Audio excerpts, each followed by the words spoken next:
Olá, sejam bem-vindos e obrigado por sua participação em mais um webinar Mitos, Fake News e Algumas Verdades. Meu nome é Enes Donizete Silva e sou idealizador do canal Paciente de Alto Risco. Esse projeto nasceu com o objetivo de levar informação e atualização aos profissionais de saúde e à sociedade em geral. Toda semana abordamos um tópico relacionado à questão da saúde, relacionado à questão do paciente de alto risco, mas não podemos nos ater a isso, visto que as questões de saúde estão correlacionadas com o bem-estar, com a educação, com a economia e com a política. Precisamos discutir esses temas. Não deixem de visitar as nossas redes sociais e acompanhar o que preparamos para você. E tenham todos um ótimo evento hoje. Roda a vinheta.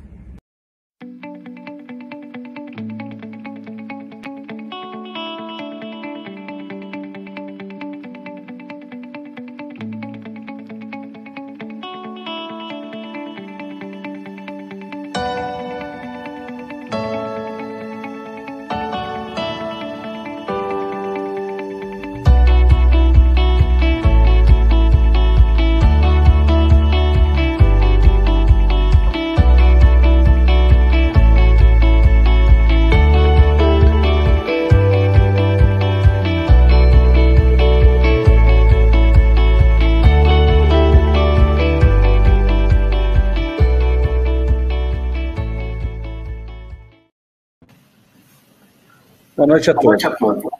Eu queria, desde já, agradecer a presença de vocês e o apoio que vocês têm nos dado nesses meses todos aqui, nos acompanhando aqui no canal Paciente de Alto Risco e nas nossas lives Mitos, Fake News, Algumas Verdades sobre a Covid-19.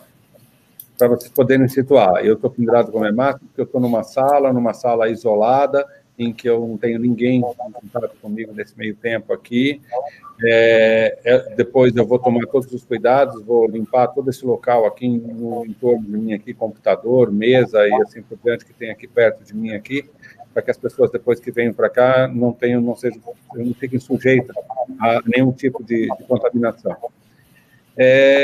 Quando a gente propôs essa reunião hoje à noite, essa live hoje à noite, a gente colocou um termo que a gente ia fazer um overview sobre a situação em algumas regiões do Brasil, a gente usou a expressão calamidade pública. A primeira, talvez, reparo que a gente pudesse fazer será que a gente pode chamar de calamidade uma calamidade calamitosa como essa? Desculpem essa cacofonia aqui, mas eu acho que ela é para situar as pessoas exatamente naquele ponto. Se a gente for considerar o número de mortes nesse país, comparar com os anos anteriores, sem a Covid, o nosso crescimento aqui foi de 1,5 a 2 vezes mais mortes. Efetivamente, essa doença está ceifando a vida de milhares de pessoas que efetivamente talvez não precisassem de saber. E é isso um pouco do que a gente vai discutir. E por quê? A gente quer discutir, nesse momento, falar sobre calamidade pública, entrando nessa situação caótica que a gente está vivendo nos últimos dias. Porque há oportunidades da gente fazer coisas melhores e coisas boas ainda nessa situação. Talvez uma boa parte da tomada de decisão em relação a algumas coisas não esteja nos decretos governamentais, dando lockdown ou não lockdown e assim por diante, esteja na consciência das pessoas. É isso que a gente vai tentar, eu diria que cada vez mais buscar essa noite aqui, resgatar isso e colocar isso como algo verdadeiro. Vou apresentar meus convidados essa noite aqui. Desde já, muito obrigado a vocês.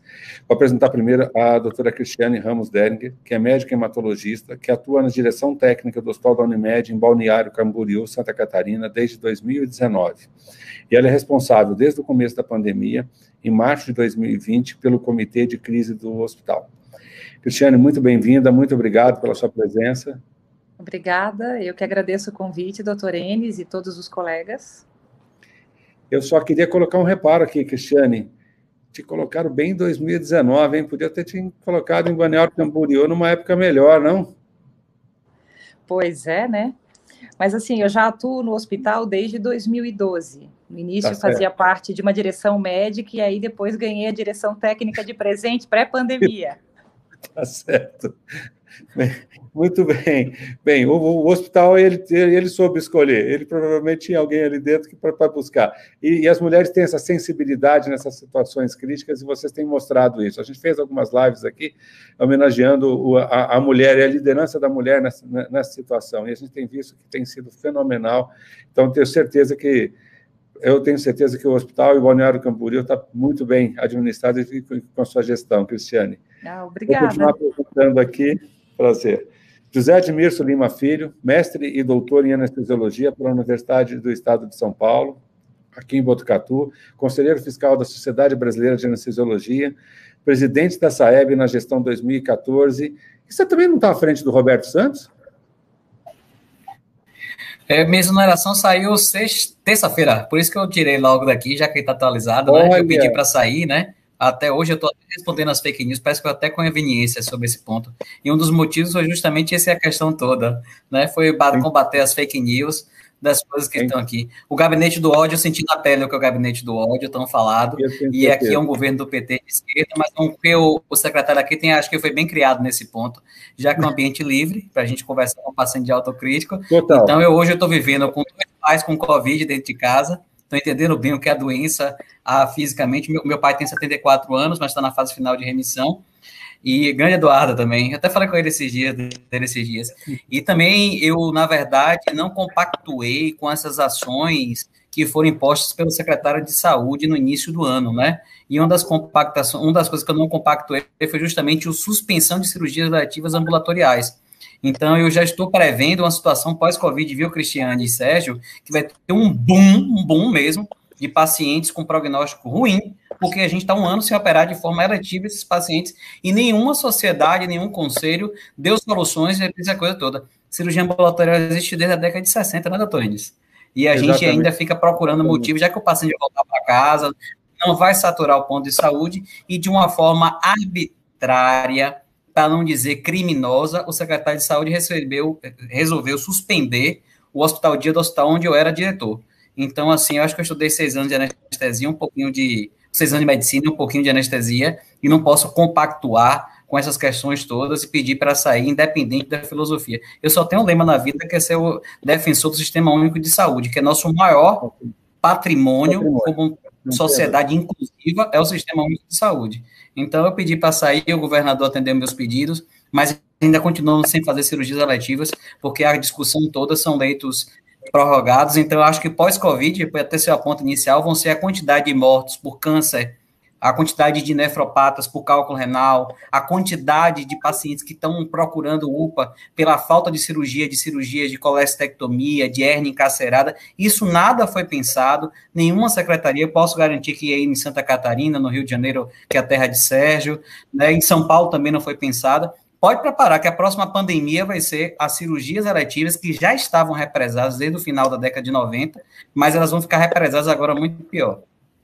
Perfeito. Olha. E eu esqueci de um detalhe importante. A gente está falando com o Vanguardista. Enes, parabéns por essa iniciativa. Eu já tinha participado de um logo no início, mas você pode perceber que ele é um vanguardista e um insistente, né? Porque ele insiste nisso aqui, de pontar, tem um impacto bem positivo. Amanhã meus colegas acabam replicando o perfil, mostrando o que é isso aqui, porque realmente esse é o legado positivo, né? A capacidade de informação de profissionais de diversas áreas, com diversas experiências, e Enes teve toda essa maestria de fazer essa conjunção, essa ligação para tudo, ao invés de ficar de trás do pano reclamando, dizendo, tá faltando EPI, tá faltando vacina, tá faltando isso aqui. Você veja que Enes é o exemplo para ser seguido em termos de liderança. É o que está faltando nessa pandemia. Chama-se liderança. Líder é aquele que vai colocar com que a gente enxergue melhor as coisas. E no papel dele como anestesiologista, que ele está até bem trajado aqui, ele tem feito justamente essas questões todas. Porque o que está faltando para a gente nessa pandemia, independente de partido político, chama-se liderança. Porque uma nação que troca 4 vezes o líder principal, e você vê todos os secretários reclamando que está faltando isso e aquilo, a gente está com problema de liderança, a gente não está com problema de falta de recurso, de falta de vacina. Eu garanto que todos os estados aí têm empresas estatais de farmácia, e a gente só tem o estado de São Paulo produzindo a vacina nesse exato momento. Então, a gente está com problema de liderança. Não é porque São Paulo é estado rico, não. São Paulo já preveu, já antecipou essa questão toda. Então, todos esses líderes que estão reclamando, independente do partido, não buscaram a solução que já sabiam desde o início, há 1 ano atrás, que chamava-se vacina. Exatamente. Vamos em frente. Muito bem, doutor. A apresentação foi um pouquinho longa, viu? Não tem problema nenhum. Mas todas as horas aqui a gente discute. Ótimo. a gente tem que colocar para as pessoas aquilo que efetivamente a gente tem que transpirar, na verdade, aquilo que a gente sente. Porque a gente precisa mostrar também uma indignação em relação a algumas coisas. Se a gente não se indignar, nós vamos se acomodar na situação e vamos achar que 3, 4 mil mortes é uma coisa normal, é uma coisa que é fatal e que iria acontecer. Sérgio Zanetta, médico sanitarista, professor da Faculdade de Medicina do Centro Universitário São Camilo e mais N coisas, um grande amigo. Super obrigado, Sérgio, pela presença aqui essa noite. O seu microfone está desligado. Perdão. Eu repito, obrigado, Enes, obrigado pela gentileza do convite, da apresentação. E obrigado aos colegas, já percebi pela aceleração que vai ser um debate muito interessante. Vai. Você que está do outro lado da telinha, não desligue. É isso mesmo, fiquem aí com a gente. E comecei com as mulheres, vou terminar com as mulheres. Minha amiga Rosana Leite de Mello, conheci junto à Comissão Nacional de Residência Médica, onde a gente trabalhava junto durante uma certa forma, quando eu estava na diretoria da SBA, na diretoria de Defesa Profissional, uma série de ações que foram feitas juntamente com a Comissão Nacional de Residência Médica, e a Rosana estava liderando a Comissão Nacional de Residência Médica.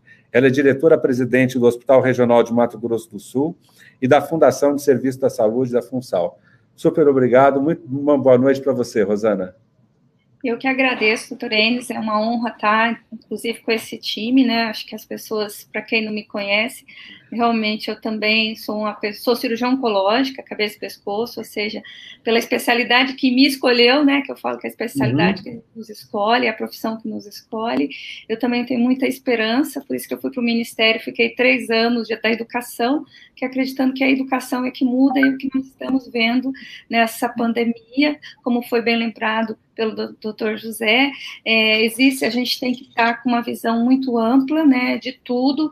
Realmente, hoje, o maior agravo da saúde, que causa maior número de óbitos, chama-se Covid-19, só perde ainda para doenças cardiovasculares, que é extremamente vergonhoso, principalmente aqui no meu estado do Mato Grosso do Sul, que ainda liderava desde a década de 90, apesar de toda a evolução que nós tivemos na área da medicina em relação a doenças cardiológicas, não só nas terapêuticas, mas também na prevenção.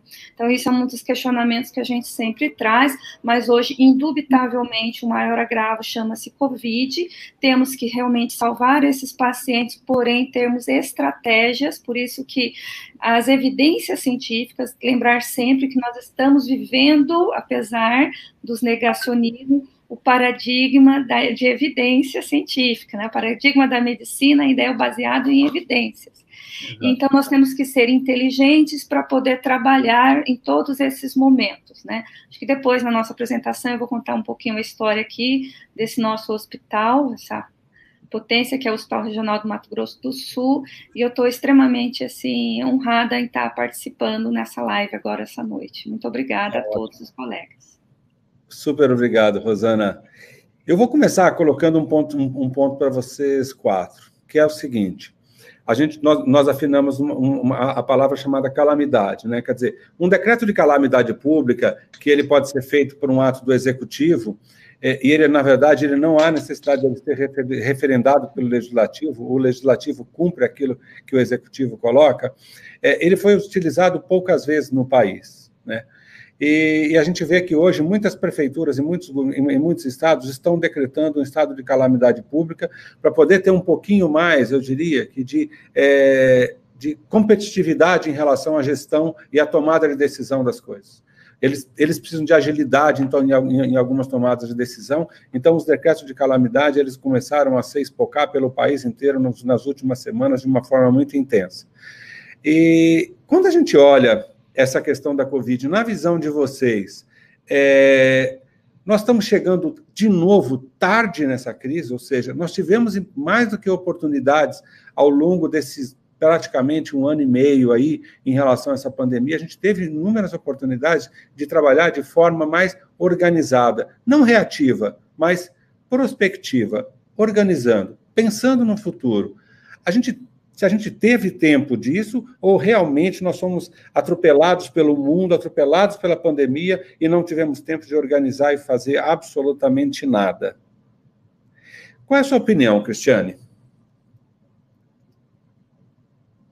Você está com o microfone desligado também. Pois não. Agora vai. Vai. Aproveitar e cumprimentar os demais colegas, né? Boa noite. Bom, a nossa realidade aqui, eu vou falar da realidade do hospital em que eu atuo, né? É um hospital privado, um hospital com 114 leitos, e é um hospital que eminentemente é um hospital cirúrgico, né? É um hospital que dedica boa parte da sua atividade aos procedimentos cirúrgicos. A nossa realidade, eu acho que começou de maneira um tanto precoce. Nós tivemos o nosso primeiro caso internado com Covid no dia 28 de fevereiro de 2020. Então, foi o primeiro caso identificado com internação, era um paciente admitido após uma viagem ao exterior. E, na sequência, vários casos vieram surgindo. O nosso processo de organização para enfrentamento da pandemia, ele começou algumas semanas antes desse primeiro caso, porque a gente mora, né, numa cidade turística, uma cidade que recebe um contingente de pessoas vinda de outros estados e de outros países de uma maneira bastante intensa no período de verão. Então, a nossa estrutura hospitalar, ela já tem uma adequação para os meses de verão, ou seja, a gente tem uma temporada muito forte, então o nosso contingente de atendimentos, ele aumenta muito nesse período. Então, o nosso processo de organização para enfrentamento de temporada, ele praticamente se assemelhou com o enfrentamento da pandemia, numa fase inicial. Então, começaram os primeiros casos, logo no início, não tínhamos acesso a muitos recursos de teste, de exame, então usamos muito recurso de imagem e recurso clínico, mas o hospital, ele procurou, aos poucos, buscar essa estruturação, criando um comitê de crise, criando um comitê de discussão terapêutica, porque teve uma enxurrada, né, de sugestões aí de medicações para poder usar logo lá no início. E essas estruturas, né, desses comitês, tanto de crise quanto o comitê de auxílio terapêutico, ele foi bem importante para ajudar nesse processo de estruturação. O nosso hospital, apesar de ser um hospital cirúrgico, ele tem uma equipe muito bem organizada de clínica médica. E essa equipe que trabalha, né, em regime de hospitalismo, ela desde o início deu suporte a todo esse processo de internação dos pacientes. Então, nós sentamos, organizamos e estruturamos esse processo de internação. E isso facilitou muito a abordagem e o cuidado desses pacientes, então, desde o início da pandemia. Obviamente, é uma demanda, né, que foi crescente em vários períodos, acho que como todo o restante dos outros hospitais, a gente viveu períodos de calmaria e períodos de intensa atividade dos pacientes. E, da mesma forma, né, fomos nos movimentando ao longo dessa demanda. Então, períodos de maior número de pacientes internados, tivemos que ampliar nossos leitos de UTI, ampliar nossa capacidade de atendimento de enfermaria. Tivemos um período muito crítico, logo naquela primeira onda em que adoeceram muitos profissionais, nós chegamos a ficar com praticamente 100 profissionais a menos no nosso time. Isso causou um tumulto muito grande, né? Com uma necessidade de contratação de profissionais com menos experiência. O nosso hospital é um hospital de cooperativa, então tivemos vários problemas em relação a isso, né? De trazer profissionais não cooperados para atuar na linha de frente também.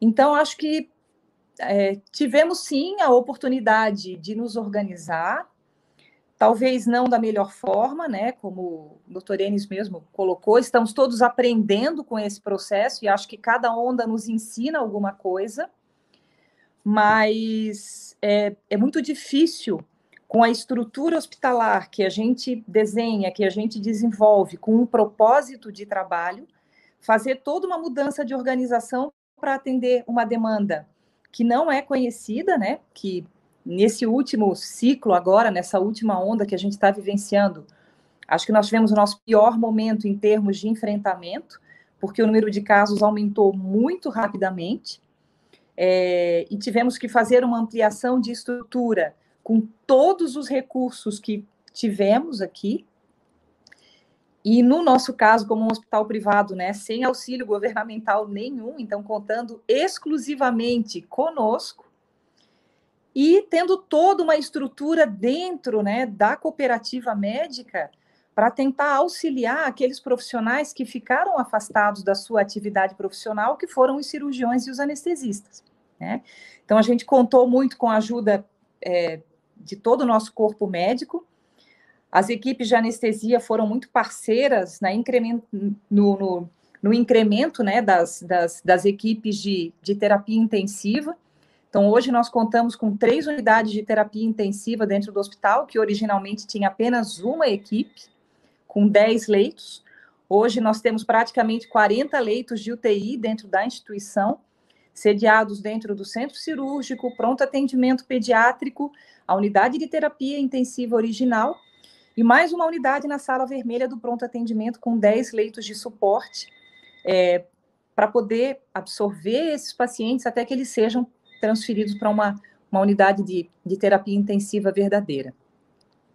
Então, é realmente uma operação de guerra, né? No momento, né, hoje, por exemplo, nós estamos com 72 pacientes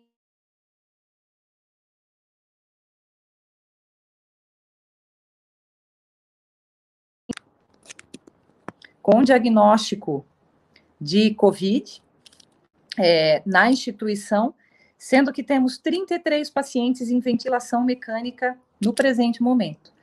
Então, num hospital de 114 leitos, é um contingente bastante expressivo. Muito expressivo, porque praticamente você tem aí quase 25% dos seus pacientes aí em ventilação mecânica. Exatamente. E a gente já sabe que isso não é algo que vai resolver em 2, 3 dias, né, Cristiane? Não. Esses doentes têm um tempo de ventilação mecânica muito mais prolongado do que a gente tem no dia a dia.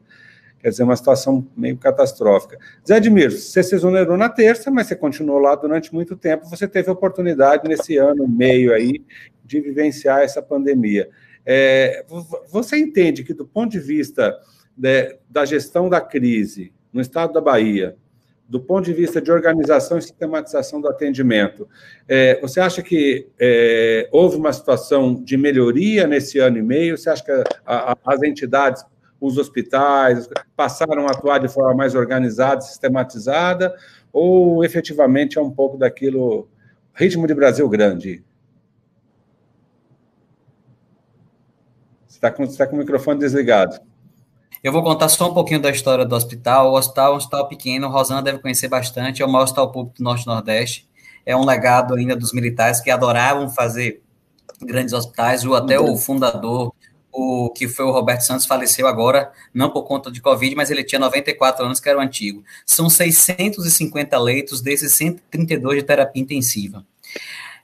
Uma das coisas que eu aprendi logo nessa fase de cara, dessa questão toda do combate, a gente tem hoje um mundo completamente virtual. Veja que são pessoas que estão aqui nesse exato momento em Santa Catarina, São Paulo, Rio, Mato Grosso. Então, a gente está conectado dividindo o conhecimento dessas questões todas.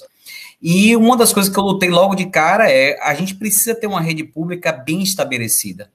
O governador aqui, ele teve essa capacidade de investir em estrutura física, mas é uma coisa que eu sempre falo, que o Sistema Único de Saúde vai ter que se reinventar nos processos. Então, quando o Enes fala sobre essa questão de pacientes de autocrítica, ele sabe que o paciente crítico é o que custa mais caro. Essa pandemia tem mostrado justamente esse ponto. Os pacientes de Covid, eles tomam muito mais tempo dos leitos de terapia intensiva. O esgotamento de leitos acontece porque as doenças virais sempre aconteceram, principalmente as doenças Zaneta, que é sanitarista, sabem que isso é sazonal, mas a gente percebe que o Covid, além de ter uma alta transmissibilidade, ele tem também tempo prolongado desses pacientes em ventilação mecânica e na sua recuperação. Esse é o motivo simples da questão toda. Aí uns vão dizer que é por conta da questão mais inflamatória, que é o vírus, que 200 coisas aconteceram.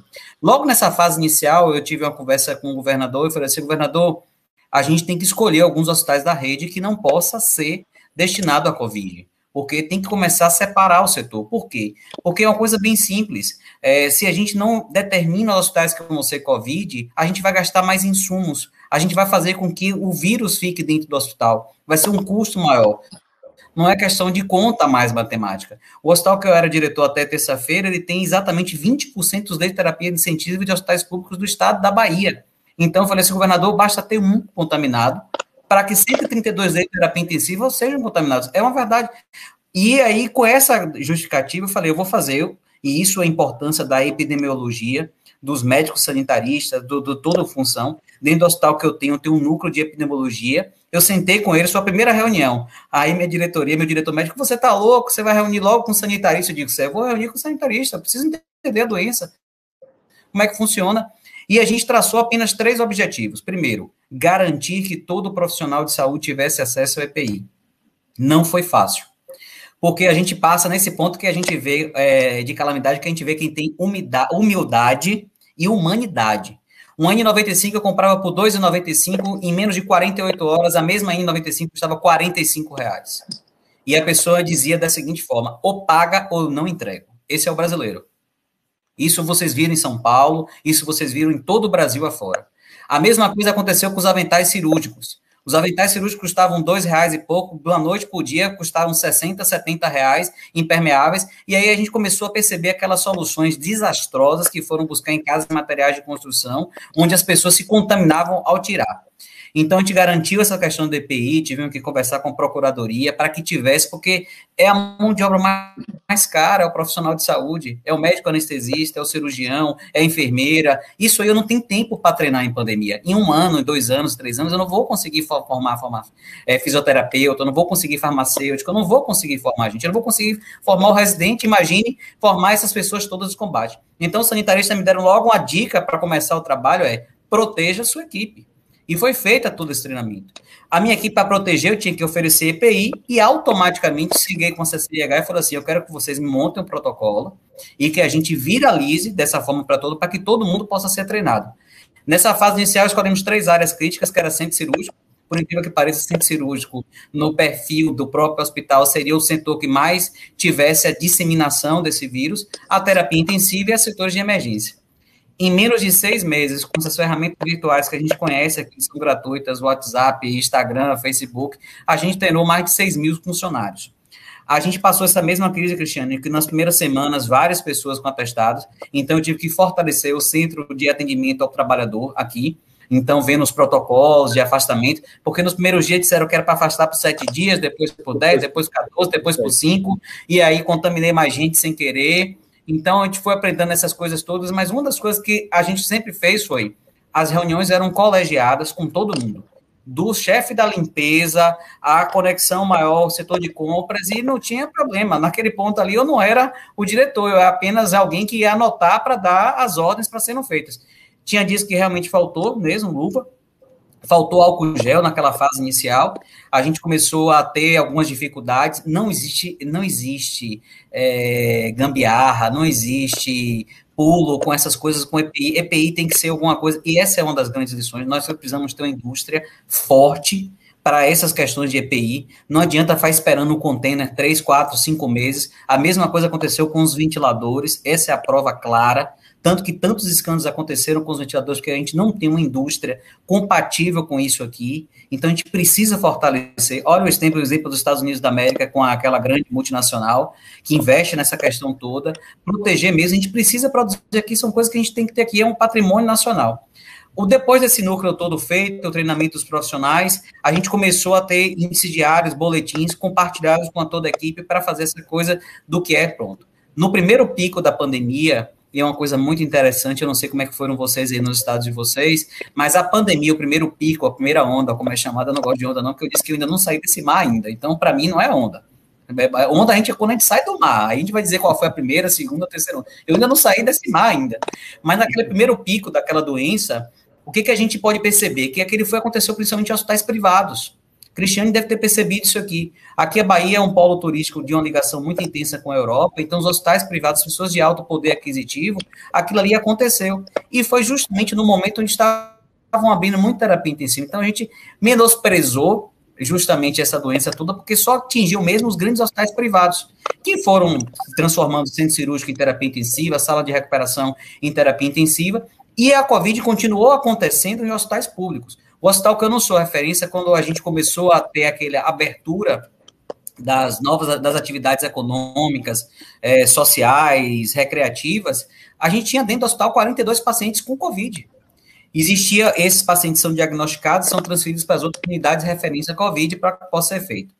Uma outra coisa que foi feita nesse período, a gente continuou estabilizando esse perfil, continuou trabalhando dessa forma intensa, era um boletim diário, CCIH, trabalhando com o núcleo de epidemiologia. Hoje dou muito valor ao núcleo de epidemiologia do hospital, porque é com dados que se faz gestão, não com fofoca, não com dados empíricos. A medicina baseada na evidência não permite com que a gente trabalhe com fofoca e sim com dados. Esse é o grande legado que a gente vai ter que trabalhar. Não vai existir nada para doença viral, então vou ter que rasgar todos os livros que eu li de virologia, tudo que eu aprendi de replicação de DNA e RNA. Meu pai é professor, meu pai é biólogo, então eu falo para ele, olha, não é possível que uma droga vai funcionar na replicação do RNA de um vírus.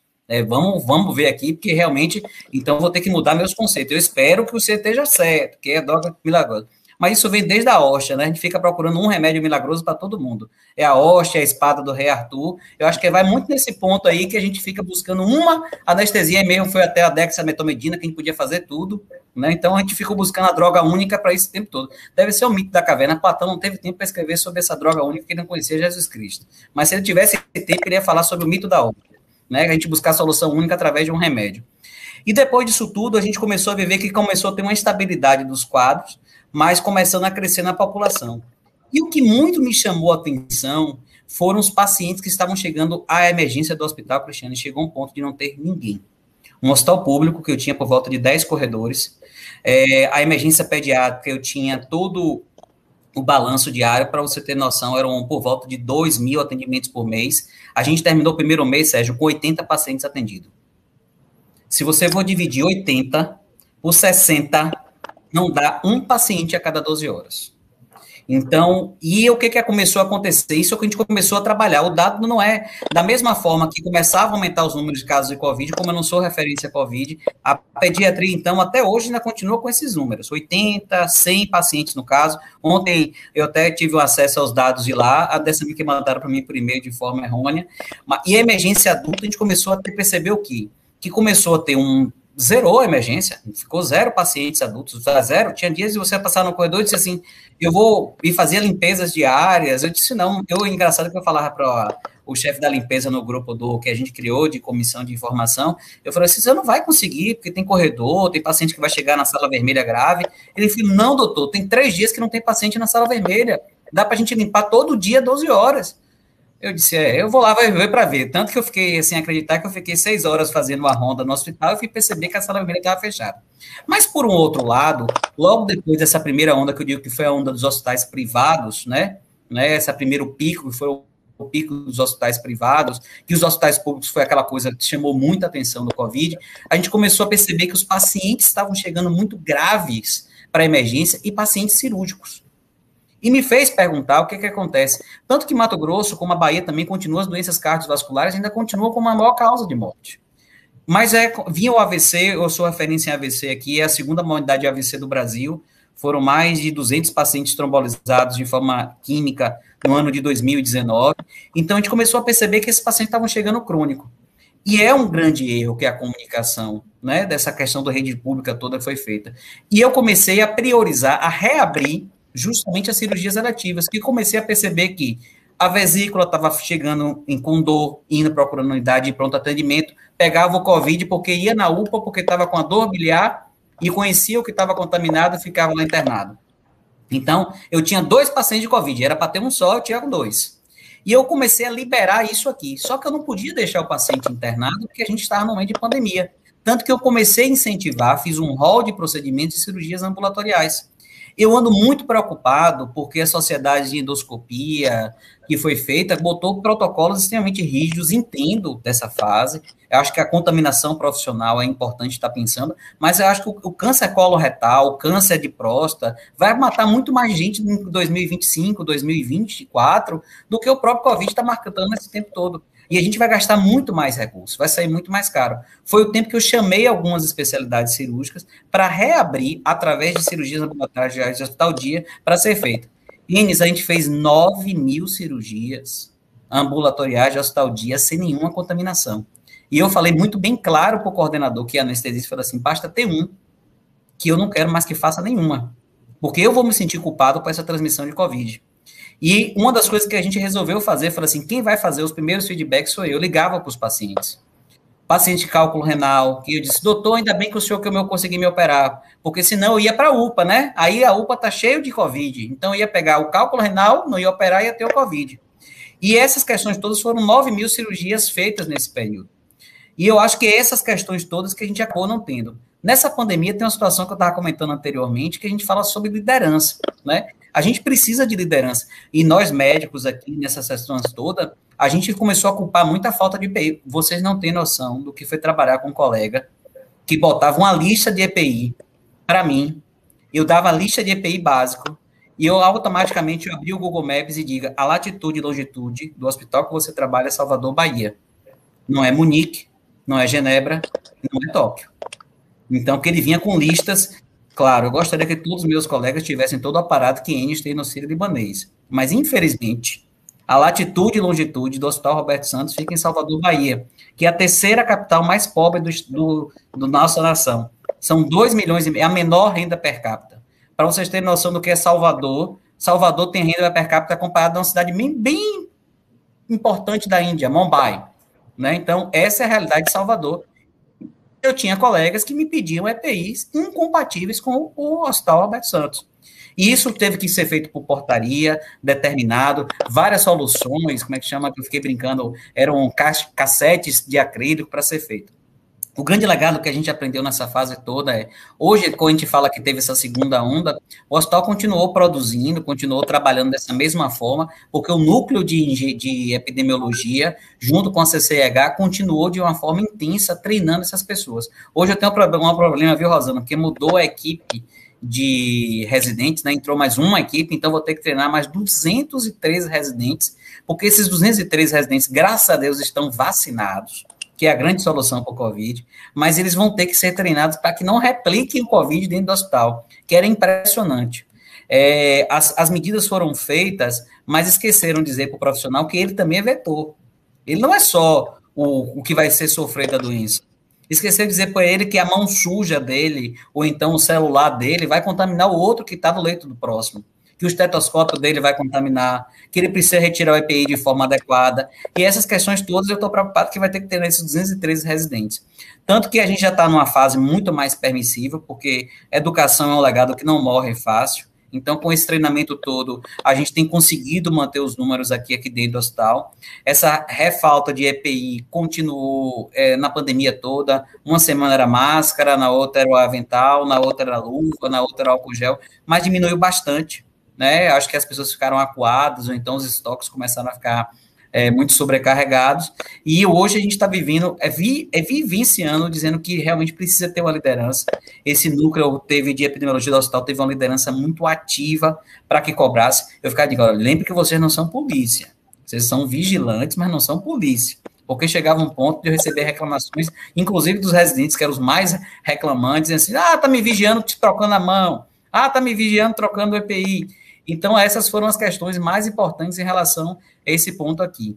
Informo que sem a liderança desse núcleo de epidemiologia, a gente tinha perdido todo esse legado. Eu fico preocupado quando tem essas trocas de nível central, porque a gente perde um pouco do legado, dessa experiência, mas sem treinar essa equipe, eu não estou nem entrando na parte da discussão do tratamento farmacológico, e se for entrar nisso aqui, né, então, assim, a gente vai ter que mudar muitos conceitos, né? Eu acredito que a Terra é redonda.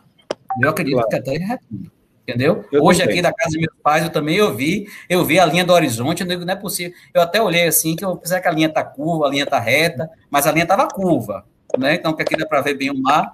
Então, eu acredito também que sem a educação adequada a gente não ia conseguir, né? Fico muito preocupado porque a gente só está discutindo agora. E essas sociedades, tanto o CFM, como os sindicatos médicos, como as próprias sociedades de especialidades, não estão, principalmente a sua, viu, Rosana, em cirurgia oncológica, você não vê nenhuma discussão ampla sobre esse problema, que vai ser um problema de saúde pública. E isso, a Alemanha, por exemplo, soltou uma nota sobre a gravidade dos cânceres de próstata nos próximos 5 anos. Os pacientes que vão procurar para serem operados provavelmente vão ter um prognóstico ruim. E é claro, a gente não está fazendo a biópsia, como é que a gente vai fazer cirurgia? A pergunta é bem simples. E a gente não está discutindo um problema pós-Covid, porque o Covid vai passar, toda a vacinação vai chegar atrasada, mas vai chegar, mas a gente está esquecendo que o problema aqui é próximo. Quem está com câncer de próstata não começou com câncer de próstata daqui a 2 meses, não vai começar. Ele começou 1 ano atrás. Quem começou um câncer de pele não vai começar amanhã, sexta-feira eu vou começar um câncer de pele para ser operado em 2022, não. E a gente não tem discutido, essa hoje é a minha grande preocupação. Eu acho que vai ter um boom de cirurgias represadas aí, e não existe nenhuma discussão em âmbito nenhum, né? Essa é uma das maiores preocupações do que passa para cá. Perfeito. Rosana, como é que vocês se organizaram aí no Mato Grosso? Porque eu também ouvi numa conversa rápida com você que vocês também tiveram que dar uma acelerada em algumas coisas. Primeiro, não é Mato Grosso, é Mato Grosso do Sul. Do Sul, isso. Geografia... É uma força do hábito de falar Mato Grosso. É uma brincadeira, todo mundo faz, a gente brinca até entre nós. Realmente era um estado só e foi dividido em 1978, 79. Era criança, por isso que eu nem lembro. Mas, assim, eu vejo a história da doutora Cristiane falando, Zé falando, realmente, nosso país, né, não só o nosso país, eu falo que a maior, vou ser exagerada para alguns, mas se a gente analisar, talvez possam me entender. Eu brinco, falo assim, o maior culpado é o médico, mas não é que é o médico, né? É que, assim, desde épocas remotas, o médico ele já tinha uma autoridade, tanto é que o ato médico, a lei do ato médico, ela demorou. Por quê? Porque o médico sempre teve uma autoridade, sempre teve uma liderança, e nós observamos que há aproximadamente 5 anos ou até mais, isso tem se esvaído, certo? Então, isso vai muito ao encontro, e quando a gente está numa situação de pandemia, a minha geração, a de vocês também, a gente conheceu isso apenas nos livros, então, na teoria, nós não sabíamos. Uma pandemia é algo que é no mundo todo, então a gente já teria que estar preocupado. Eu voltei para cá, né, eu vou falar um pouquinho rapidamente como foi essa organização aqui do nosso hospital. Eu voltei coincidentemente, apesar que eu acredito muito que nada é por acaso, foi justamente no mês de novembro, pré-pandemia, também por divergências políticas com o ministro Abraham, né, eu fui convidada a sair do ministério e vim para cá. Chegando aqui, antes mesmo, eu já fui convidada para assumir a diretoria, a presidência desse hospital. Lembrando que Campo Grande é uma cidade que tem aproximadamente 1 milhão de habitantes, né, juntando a macro-região. Realmente, ele é um estado, é considerado rico, mas é mais servidores públicos, a sua grande maioria. O SUS aqui, a gente brinca, terra de Beatriz do Baixo, o SUS aqui, ele funciona assim, comparando com os outros. É claro que nós temos várias falhas, como eu falei, que é vergonhoso a doença cardiovascular ainda ser a maior causa de óbito antes da Covid, né? Isso depois de umas análises que nós fizemos. Então, nós assumimos em novembro, pré-pandemia. Então, nós já estávamos com aquela ideia de reestruturar um hospital que estava extremamente sucateado, um hospital de 300, na época, 346 leitos, que nós otimizamos hoje quase 390, depois eu falo para os senhores, com vários problemas estruturais de recursos humanos, políticos, enfim, aquele desafio que todo cirurgião oncológico, principalmente cabeça e pescoço, gosta, né? Nós estamos porque nós gostamos, nós somos médicos porque nós gostamos de cuidar, de tratar de gente. Se não gostamos disso, estamos na profissão errada.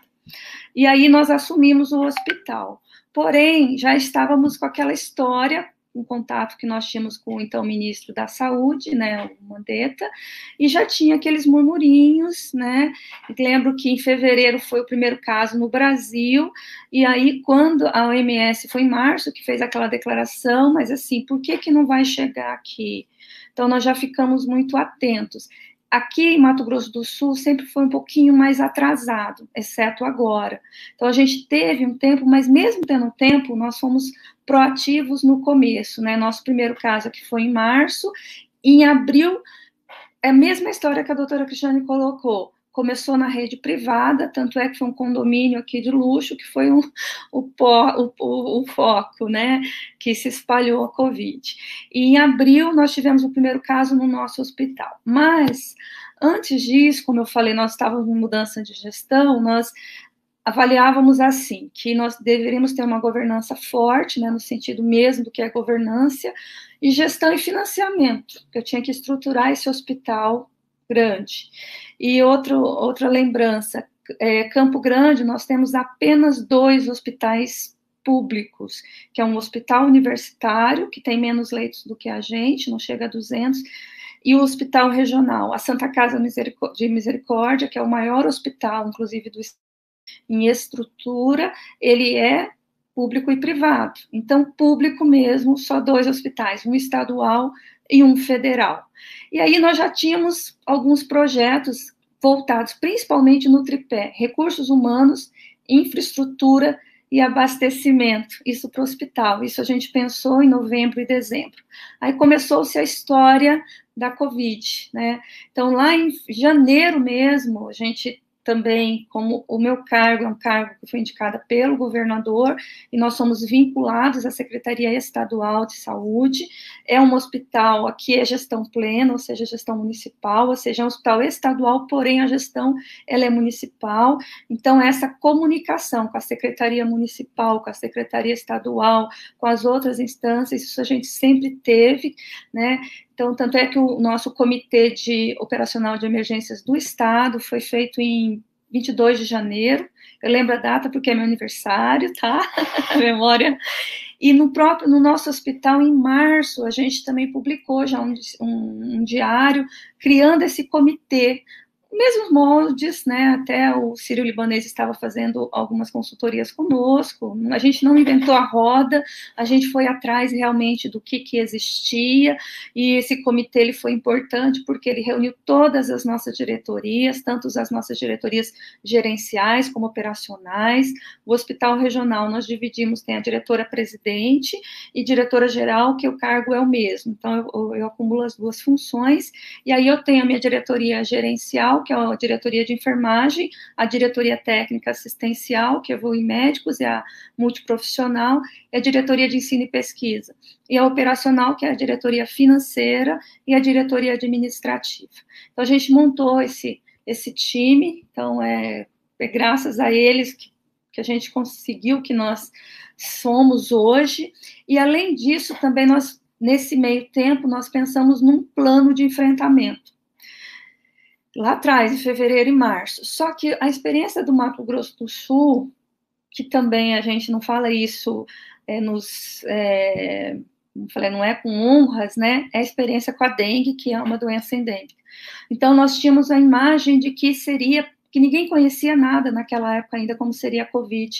Então, nós imaginávamos que poderia ser como a dengue, então criamos até um hospital de campanha, que foi lá no hospital, só que lá, geograficamente, nós não conseguimos, e no Brasil, né, as estruturas físicas também não comportavam, nós achávamos que receberíamos muitos pacientes, a exemplo da dengue, tomaria o sorinho e ir embora, certo? Isso lá atrás, antes de março. Por quê? Nós seguimos todos os processos licitatórios, então o planejamento ele tem que ser muito forte na instância pública, e é possível, tá? Eu falarei isso para os senhores.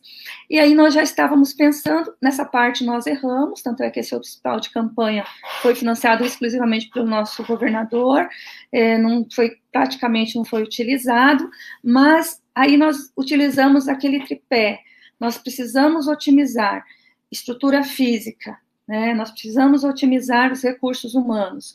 Hoje, no nosso hospital, nós temos 2.500 servidores, médicos nós temos 382, nós temos 25% dos médicos intensivistas do estado, ou seja, e antes da pandemia, nós tínhamos 29 leitos de terapia intensiva, tudo com a regra, e 10 leitos de unidade coronariana, isso adulto, fora os os pediátricos que a gente manteve. Só que a gente precisava de um plano, né?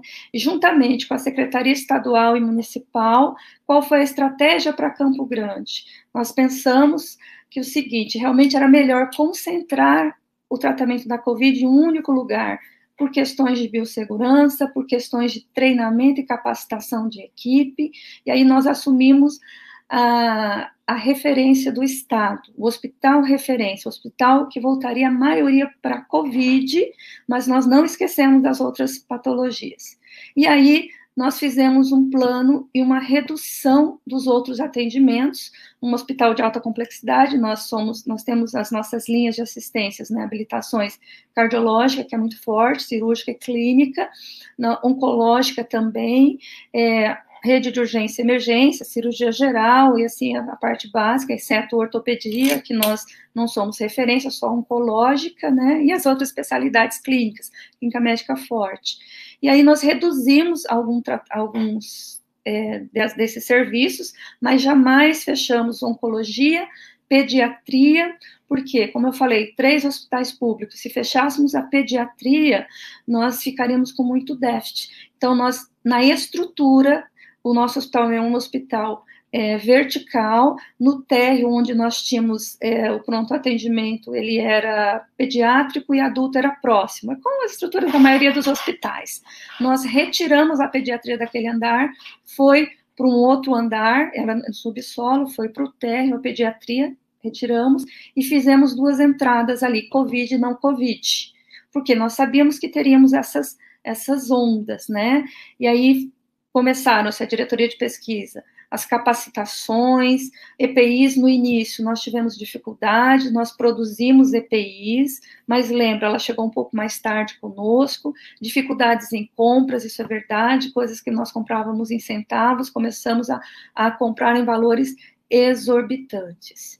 E nisso nós também montamos um gabinete de crise, né, que com a diretoria presidente, todas as outras diretorias, e a líder desse gabinete, a nossa enfermeira, a Ana Paula Borges.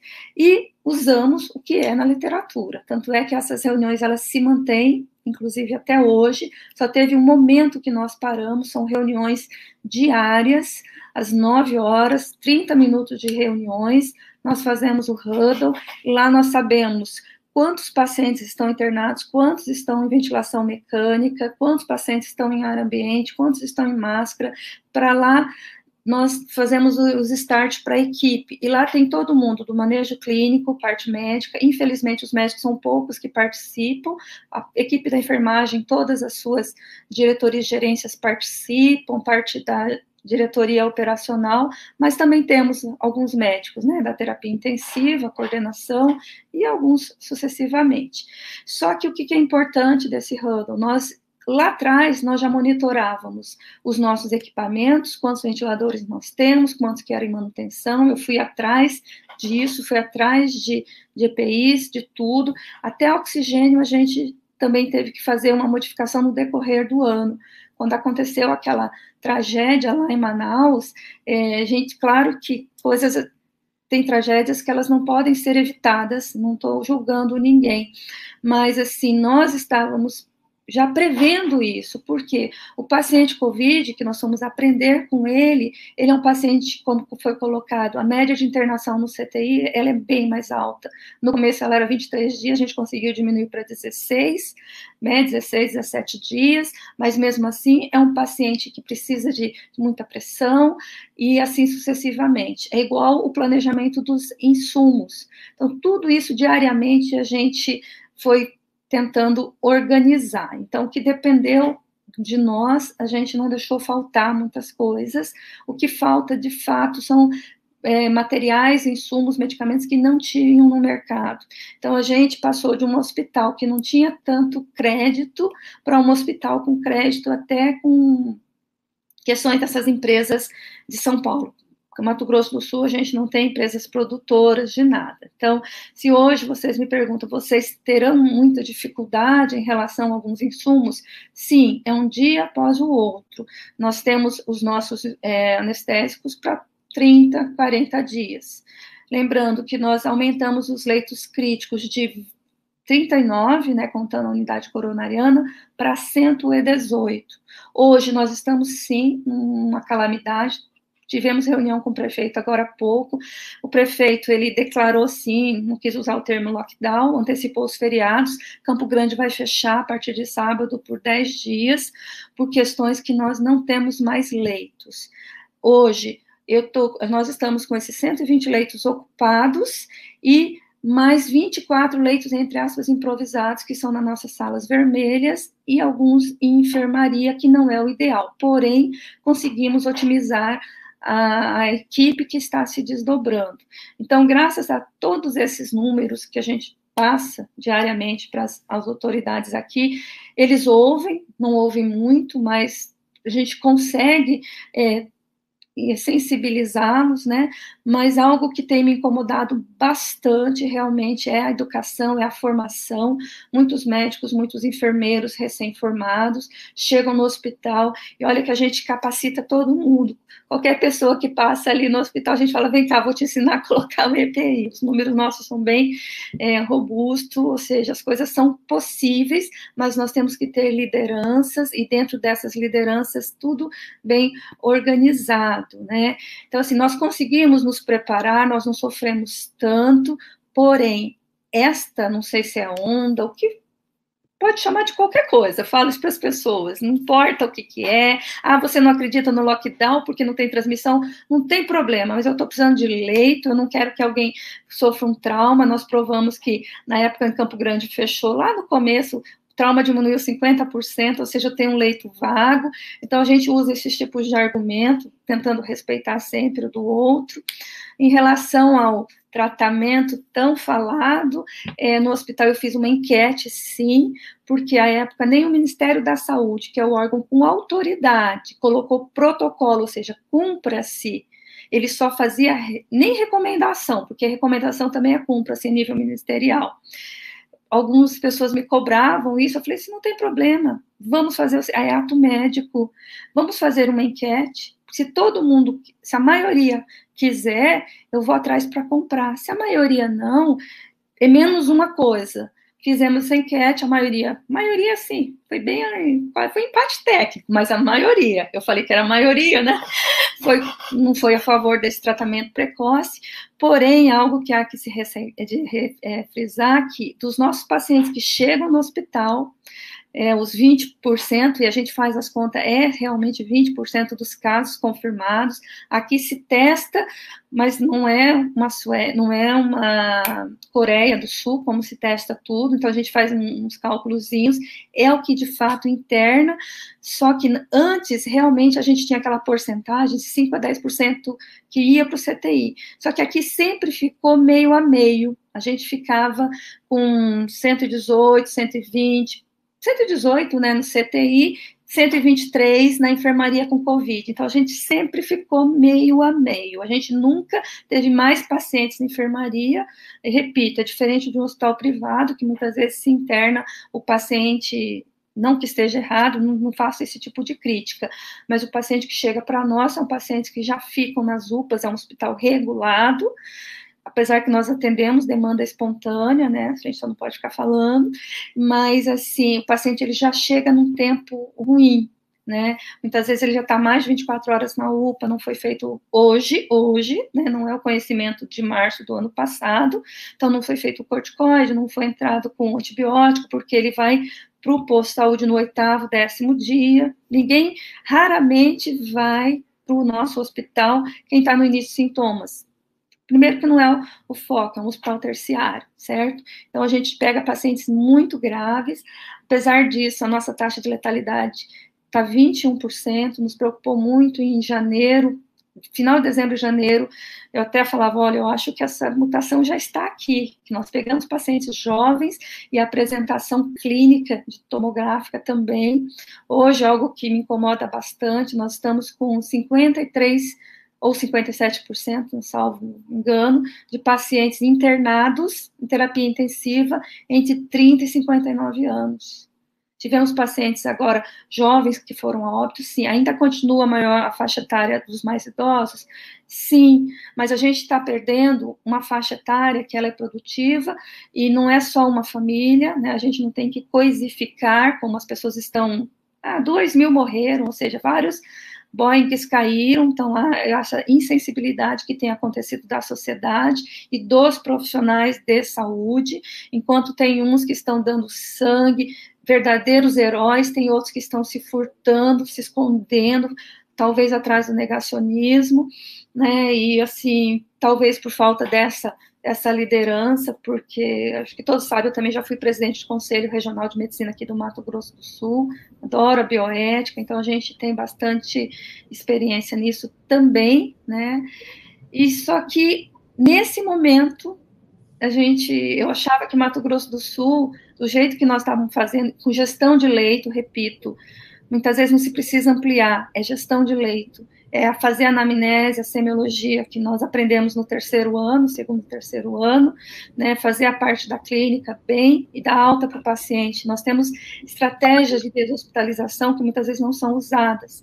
Então, isso tudo a gente colocou em prática, então foi assim, um aprendizado muito grande, pessoas realmente evoluíram muito aqui, assim, estão cansadas, tivemos muitas pessoas parceiras, né, tanto nível local, governo, tudo, mas por quê? Porque a gente tenta o convencimento técnico, acho que vocês me conhecem da época da residência, né, a gente ouve todo mundo, nós somos instância pública, temos que ouvir, e argumentos sérios, né, e aí a gente conseguiu, porém, essa onda, seja lá o que for, né, José, ela veio com tudo, calamitoso. Hoje, a gente falando com as autoridades, pelo amor de Deus, vamos tomar uma decisão. Nossa rede de oxigênio não em quantidade, porque nós programamos, nós aumentamos os nossos dissipadores lá atrás, né, os condensadores, dissipadores, tomei craque nisso, mas era um prédio de 97, então a população é fina. Então, assim, sempre fazendo na corda bamba. E nós, médicos, sendo que escolher. Eu acho que foi tão interessante hoje, uma das autoridades falando que não quer escolher quem vai morrer ou viver. E na nossa profissão, nós somos solitários nisso, né? Nós não podemos nem falar, mas isso infelizmente, a gente faz.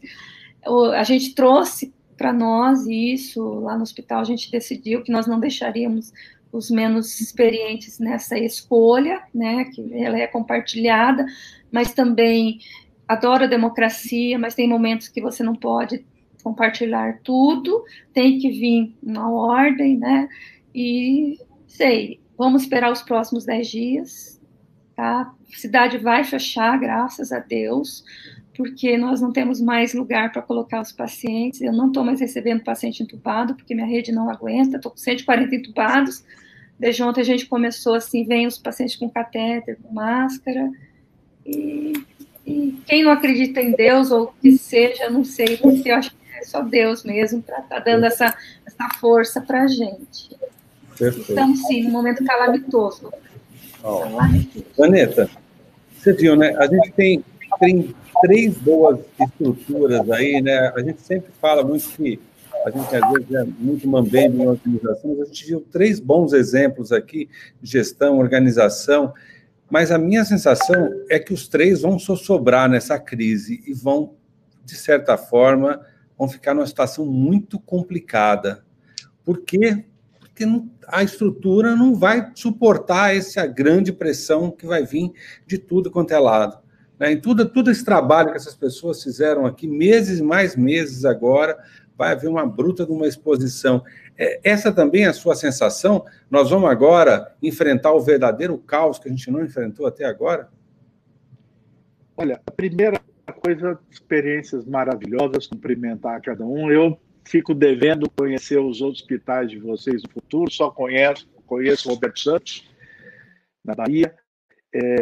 Veja, a gente pode dizer que há alguma imprevisibilidade em Manaus do que aconteceu? A gente pode dizer que há alguma imprevisibilidade na aceleração do consumo, mas qualquer bom administrador hospitalar sabe e trabalha com previsão de consumo. Então, os hospitais estão assistindo às dificuldades presentes e projetando o futuro. Você sabe o que vai faltar pela aceleração, você tem que manter os estoques acompanhando. Então, eu quero dizer que tudo que está acontecendo, é claro que nós tivemos o P1 como acelerador, as novas formas de rapidez com que o vírus está se transmitindo, o fato da população ficar numa ideia meio de fim de século, de pode tudo, os jovens vamos aglomerar, vamos fazer baladas, e as autoridades assistindo como se isso fosse um mero problema de jovens, não fosse um crime contra a saúde pública. Então, tudo o que está acontecendo está anunciado. Se você olhar a curva de crescimento de casos no Brasil, você vai ver que eu tenho em outubro uma queda e depois uma subida consistente do número de casos. E o número de casos crescente tem uma repercussão 30, 40 dias depois da confirmação do caso de óbitos. Então, o problema não é que nós temos hoje 3 mil óbitos. O problema é que o nosso número de casos está tão alto que nós, nos próximos 30, 40 dias, teremos um número de óbitos sustentável pelas médias gerais que eu tenho de óbito quando há o acometimento, os casos graves por essa doença, mas, sobretudo, porque a nossa transmissão está em alta, agravado pelo fato do colapso dos hospitais. Para se ter uma ideia, essa semana, os hospitais privados grandes de São Paulo pediram leitos para o SUS para transferir pacientes. Hospital 9 de Julho, hospitais que sempre foram referência na emergência dos leitos privados de São Paulo. O Hospital Sírio-Libanês, em outubro, internava 100 pacientes suspeitos ou confirmados de Covid. Hoje está com 250 pacientes. Então, não existe leitos para classe A, classe AB, D, e ainda há uma transmissão que não chegou nesse nível e o SUS tem suportado de um modo até mais razoável na cidade de São Paulo. Mas a cidade de São Paulo está em colapso. Faltou aviso? Não. Faltou decisão. Porque na decretação de São Paulo inteiro em fase vermelha, que foi na quarta-feira, foi na quinta-feira, na realidade, na quarta-feira teve uma entrevista coletiva para debater o Plano São Paulo. E contra todas as informações de subida dos casos e de aumento da morte, houve hesitação política. Tanto é que foi chamada uma entrevista no dia seguinte, quase que um constrangimento, às 12 horas do dia seguinte, a quinta-feira, para decretar lockdown em São Paulo.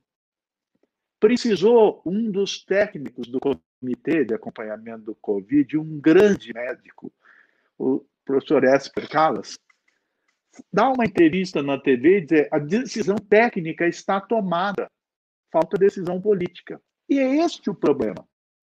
Todo mundo quer sair bonito no filme, na fotografia, e, infelizmente, eu tenho dito isso desde setembro, outubro, a política assumiu o discurso no lugar da ciência.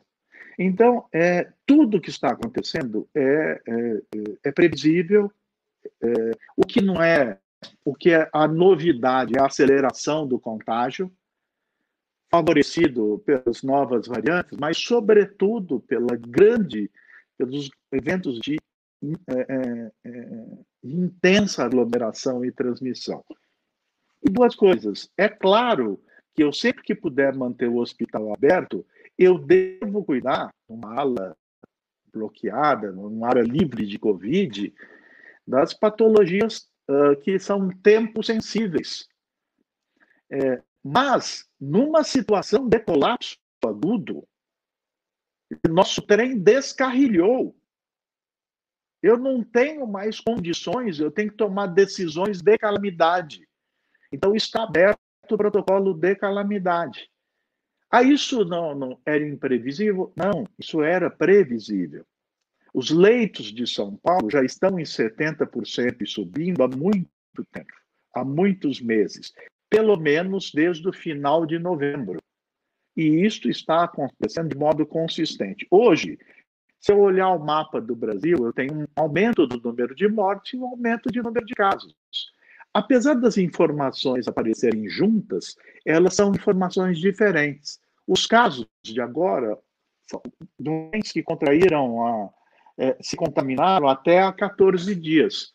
Os óbitos são pessoas que já tiveram os 14 dias de contaminação, 2, 3, 4 semanas de internação, estão morrendo agora. Portanto, o número de casos em elevação hoje vai significar óbitos nos próximos 30, 40 dias. Os casos de hoje. Então, eu projeto, com os números atuais, e pelo fato de o lockdown agora ele não ter efeito imediato, porque eu tenho essas fases diferentes de transmissão e de desenvolvimento da doença. Houve um ex-ministro que falou que em julho teremos 500 mil mortes, 500 mil de mortes. Isso é insuportável. A nossa vida profissional, nossa carreira foi construída em tentar evitar isso. Nós chegaremos a isso no final de abril, começo de maio, mantendo esse nível de transmissão e de colapso. Então, eu quero dizer que, apesar de ter sensibilidade para outras atividades médicas, o trem, acho que a metáfora é essa, o trem descarrilhou. Agora nós temos que cuidar das vidas que podemos salvar. Muito embora nós tenhamos tido um aprendizado extraordinário. No começo a gente pensava que tinha que agir de maneira muito agressiva no tratamento do paciente, na insuficiência respiratória, entubar precocemente, botar em ventilação mecânica. Nós aprendemos a manejar melhor os pacientes.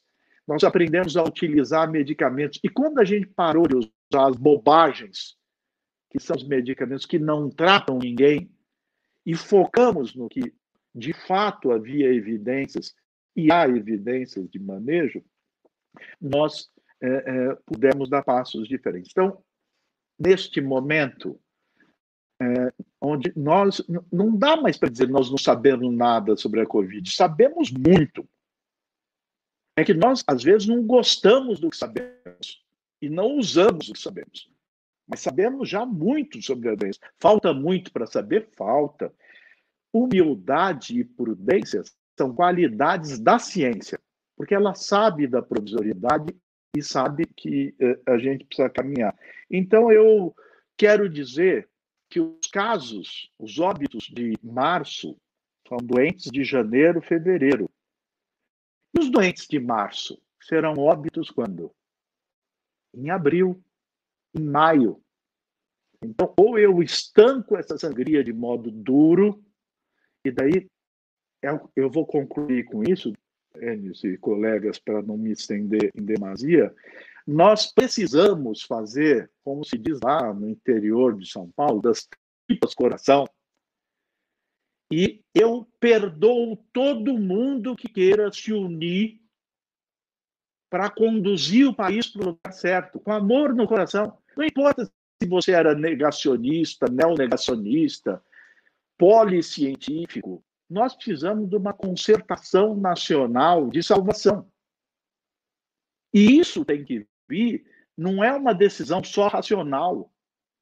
Nós precisamos fazer um apelo extraordinário ao coração, à emoção, à crença das pessoas.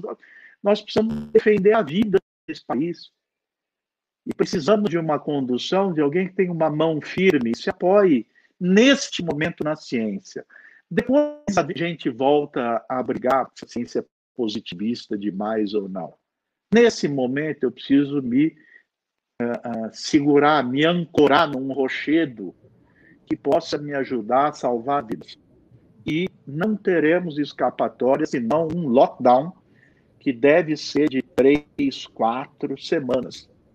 Como foi nos países que... Até quando? Até eu conseguir controlar a transmissão. Porque senão, senhores, senhoras, não há novidade. Nós já sabemos o que vai acontecer. Porque o que acontece hoje é uma leitura do passado. Desculpe pela extensão também, mas é um assunto com o qual estamos imersos esse tempo todo, não é? Exato. Então, assim, eu vou usar essa fala de vocês agora e pegar essa questão do lockdown, mas pegar uma outra questão que está sendo todos os dias colocado na mídia. Hoje, por exemplo, a Mônica Bergamo falou que ela tem informações de que nos próximos 30 dias vários insumos vão desaparecer do mercado, tais como sedativos, analgésicos, bloqueadores neuromusculares. Eu coordeno um programa de combate à Covid aqui numa cidade extrema, aqui perto de São Paulo, aqui, na verdade, uma cidade de Minas Gerais. Só para vocês terem ideia, nós passamos nos últimos 10 dias tentando arrumar bloqueador neuromuscular. Nós conseguimos arrumar um bloqueador neuromuscular chamado pancurônio. O Zé Admir também, anestesista, sabe disso. Era um bloqueador neuromuscular padrão na década de 70 que a gente usava, mas ele tinha algumas características ruins. Ele liberava muita estamina, tinha uma meia-vida extremamente prolongada, durava 1h30, 2 horas, 3 horas. Ele tem um metabólito ativo, então ele recircula, ele pode dar regularização, mas tem um custo baixinho, custa 3, 4, 5 reais cada ampolinha, mas é o que tem no mercado. Por quê? Porque nós procuramos em pelo menos 2 grandes vendedores de uma medicação chamada Rocurônio, que é outra coisa, não encontramos. Quem mais que a gente foi procurar? Bombas de infusão. Falamos com 5 principais fabricantes de bombas de infusão do mundo que estão aqui no Brasil. Ninguém tinha. Falou, essa semana que o Ministério da Saúde me ligou aqui, me pediu 12 mil bombas para comprar. Liguei no outro. O Ministério da Saúde ligou aqui e pediu para comprar 8 mil bombas. Eu fiquei imaginando uma coisa seguinte, realmente os insumos vão acabar de uma hora para outra. Eu vi o tamanho dos hospitais, vocês quadruplicaram os leitos de terapia intensiva de vocês. Vocês acabaram de falar, o dente ficava 3, 4 dias internado por uma UTI no pós-operatório, alguma coisa assim, agora ele fica 10, 12, 14 dias. Ou seja, não vai ter para ninguém. Vai faltar para a classe A, B, C, D, E, F, G, H, não vai ter nada para ninguém. Aí, neste contexto de falta de insumos e dessa dificuldade, quando a gente olha essa questão do lockdown, e as pessoas ficam resistindo a essa discussão. E aí, Zaneta e Rosana, Cristiane e Zé, eu queria dizer o seguinte, nas próximas 2, 3 semanas o número não vai cair. Você faz o lockdown hoje, mas ele só vai impactar daqui 3 semanas, 4 semanas. Nesse meio tempo, o povo que esses outros istas que você colocou, Zaneta, vão vir para cima e vão pressionar essa estrutura que vocês acabaram de mostrar que é uma estrutura política frágil aí na tomada de decisão e que vai fraquejar nessa hora. Então, a gente corre o risco de ter um abrandamento dessa situação daqui a pouco.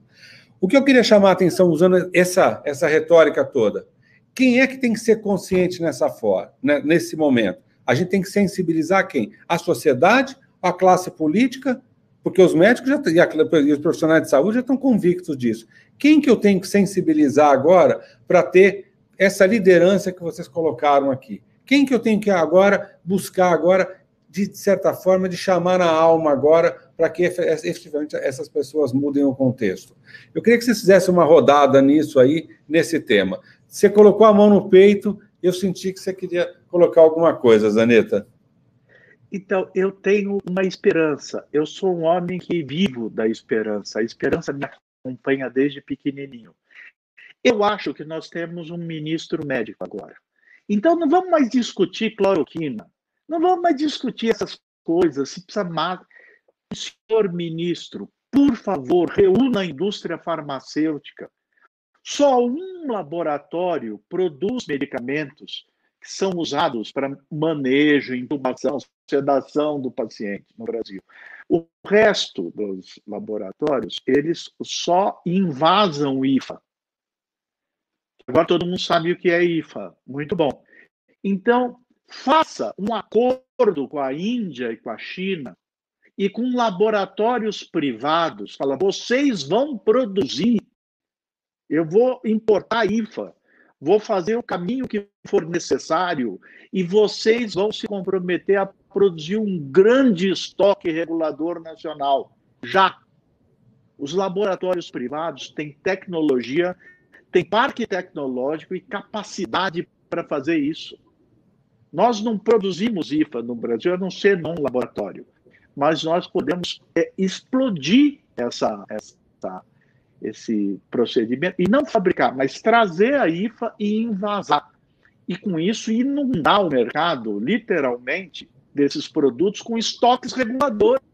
É que nem alimento. Se eu não tiver estoque regulador, quando faltar na entre-safra, eu não tenho para ter. Então, senhor ministro, o senhor é médico, é um grande médico, pelo que eu sei, é presidente da Sociedade de Cardiologia. Então, foque no que é possível o senhor fazer e salvar.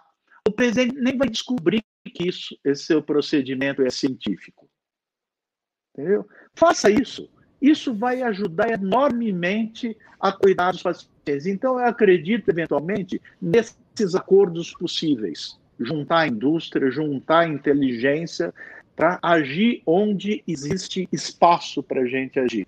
Eu acho que não resolveremos agora batendo cabeça. Nós precisamos criar entendimento onde é possível. É isso, Cristiano, que eu preciso. Você está precisando de analgésico, hipnótico, sedativo e bloqueador neuromuscular também? Acho que a Cristiane... Pronto. Oi, meu microfone estava desligado. Então, o nosso estoque está muito parecido com o da Rosana. Assim, a gente tem estoque para aproximadamente 20 dias aqui. As mesmas dificuldades, eu acho que todos estão vivenciando, a gente vivencia, apesar de ser um hospital privado, e apesar de toda a força-tarefa para aquisição, nós tínhamos um uso bastante grande de rocurônio, já fomos para atracúrio, já fomos para cisatracúrio, tudo que tinha dentro do hospital já foi sendo mobilizado para ser usado, e agora é realmente isso, é uma força-tarefa para tentar adquirir esses insumos. Mas em questão de sensibilização, eu acho que o papel governamental ele é muito importante, mas a sensibilização da sociedade ela é fundamental. Porque não são os governantes que determinam quem vai fazer uma festa, uma aglomeração, quem vai para a praia, quem vai... são as pessoas que tomam essa decisão. E o que a gente vê é que, com a pandemia, com a questão do isolamento prolongado, as pessoas desistiram de continuar levando isso a sério. E o pior de tudo, que a gente está sentindo muito na pele, não sei os outros colegas, mas, assim, por estar muito próxima, né, das equipes e tudo mais, a gente percebe que a gente teve a fase do médico herói, a equipe de saúde que está na linha de frente, doando seu tempo, sua vida para salvar as pessoas, e agora, nessa nova fase de escassez de toda sorte de recursos, os médicos e os enfermeiros e toda a equipe de saúde está se tornando vilã, e é uma sensação muito desagradável isso, de ter que tomar decisões muito difíceis sobre escolher para quem vai o recurso, que é uma decisão que não é fácil para ninguém. Nenhuma equipe assistencial tem condições de lidar com isso por um período muito longo, e as previsões, como o próprio Sérgio falou, não mostram nada ao contrário, né? Então, lidar com a escassez de recurso material e lidar com o mais difícil, que é com essa questão psicológica, né, das equipes e de toda a sociedade, eu acho que é um grande desafio para esse momento. O José tinha comentado muito sobre a possibilidade de uma explosão, de uma demanda de outras doenças, principalmente cirúrgicas, mas a demanda psiquiátrica ela está gigantesca no nosso meio, né? O número de pacientes com depressão, com ansiedade, com histórico de suicídio, ele disparou durante a pandemia, numa mesma proporção da subida de casos. Nós também vamos enfrentar isso e já estamos enfrentando isso de maneira muito grande, né? Então, acho que são muitas frentes, muitos desafios, não é possível fechar os olhos para nada disso. Então, a união de forças, sociedade, com a capacidade de se comportar de forma adequada para garantir que a gente diminua essa transmissão, os governos entendendo que a necessidade de suprir as redes de saúde com recursos adequados também é fundamental, com um direcionamento para coisas que realmente importam. A gente tem gasto energia demais com coisa desnecessária, com brigas que não levam a lugar nenhum, com essa desunião que se causou, né, no meio social, no meio médico mesmo. É hora de unir forças e não de se discutir medidas fúteis em todos os âmbitos. Essa é a minha opinião.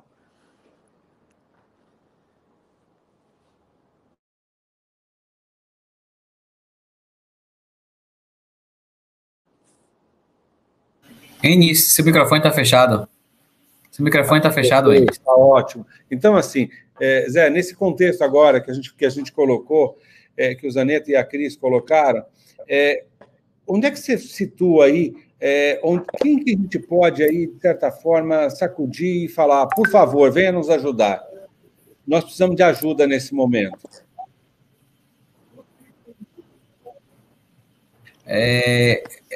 Uma das questões mais interessantes é o seguinte, a gente vive num país de analfabetos, e analfabetos estatísticos. Porque toda vez que eu entro numa estatística, eu vou dar um exemplo bem claro, meu estado aqui, do estado da Bahia. Como é que um estado está com 80% de taxa de ocupação e 400 pacientes esperando vaga de UTI? Eu não fui aprender essa conta, não. Minha conta eu estou com 100% saturado, estou com mais de 15% a 20% esperando isso aqui. E isso eu vejo todos os estados são assim. E a gente está aceitando isso como uma forma natural das coisas, que estão mentindo com estatística. É a mesma coisa, estão mentindo com a ciência, fazendo diversas meta-análises mentirosas sobre diversos procedimentos, sobre várias coisas que acontecem, e as pessoas não leem. A gente hoje tem 2 tipos de analfabetos no Brasil. Além dos analfabetos físicos, tem os analfabetos funcionais, que não conseguem ver uma estatística correta, que não conseguem entender que esse caos já acontece há 3 ou 4 semanas atrás, então não se tem desculpa dessa questão toda, e os analfabetos científicos. De uma noite por dia, a gente tem mestres e doutores em virologia, mestres e doutores em saúde pública, mestres e doutores que abrem a boca para falar. Nós estamos sendo enganados. Fica parecendo que a gente está parecendo lendo lá Admirável Mundo Novo, de 1934, está todo mundo tomando soma, porque nós 5 aqui estudamos isso aqui. E uma das coisas que a gente percebe é que a indústria farmacêutica foi chamada de bandida desde o início. E a indústria farmacêutica sempre mostrou parceira. O Brasil não tem condições de produzir nada se não tiver a tecnologia da indústria farmacêutica. São anos e anos que foram feitos dessa forma. Nós queremos um país liberal. É assim que foi a proposta de quem está no Planalto Central. Então, essa liberdade que a gente tem que existir, acontece também do ponto que a gente vai ter que compartilhar o conhecimento. E a indústria farmacêutica hoje tem toda essa capacidade de produção e que já se passou um ano e não foi concactada, né? Uma das coisas muito interessantes que a gente percebe nisso tudo é qual o custo hoje de 12 horas de um paciente de Covid. Se vocês me disserem por zona de região, aparece o número de mortos. Tem hospitais que estão gastando 12, 13 mil com medicações que agora que a Anvisa foi nomeada, que o paciente gastava 60, 70 mil reais, que dava para comprar 2 mil, 3 mil máscaras tranquilamente.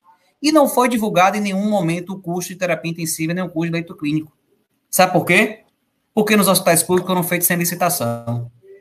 Os hospitais públicos foram feitos sem licitação, valor de diária, base do SUS, que é por volta de R$700, que eu garanto que R$700, nenhum hotel hoje tem condições de manter uma diária de 24 horas de uma forma adequada por R$700. Mas tem diárias de Covid aí de 2 mil, 3 mil, 4 mil reais, e os pacientes são virtuais. Os pacientes não estão lá. É que nem Bitcoin, a gente só sabe o valor que existe lá na hora. Tem que sacar um Bitcoin. Então, essas questões que a gente tem que passar para cá. Eu creio que a gente vai ter que ter as interações muito mais fortes em relação com a indústria farmacêutica, porque a gente está mostrando a nossa dependência de insumos básicos. E as sociedades médicas vão ter que entender que a gente não está, mais uma vez, na Suíça, nem em Genebra, nem lá em Munique, em nenhum lugar. A gente vai ter que entender que a medicina baseada de evidência para uma população como nossa, uma população pobre. Você estava falando de uma cidade que deve ser na cidade próxima de São Paulo, em Minas Gerais. Garanto que pode até ter um poderio econômico bom, mas tem as dificuldades de Rosana, são poucos leitos para a população. A cidade pode até ser rica, mas não vai ter leitos suficientes. Então, a gente precisa trabalhar com estatística. A gente precisa trabalhar com dados. A gente não sabe o custo hoje. Os hospitais da Unimed até hoje não publicaram quanto que custa um leito de 12 horas na região norte, na região nordeste, que faltou oxigênio. E a gente precisa entender quais são esses motivos para cá. Então, a gente hoje tem uma nação que acredita que medicações mirabolantes, 12, 13 mil reais, a ampola, vai ser a solução, e estão pressionando. E estão pressionando para que todo mundo tenha acesso a essas medicações. Eu fico muito preocupado, porque nessa situação toda, a indústria farmacêutica foi esquecida. A gente tem um ano atrás, a gente está conversando de uma situação, não é a situação começou ontem, não, a gente conversou da situação, o primeiro caso de Covid aconteceu em 30 de dezembro de 2019.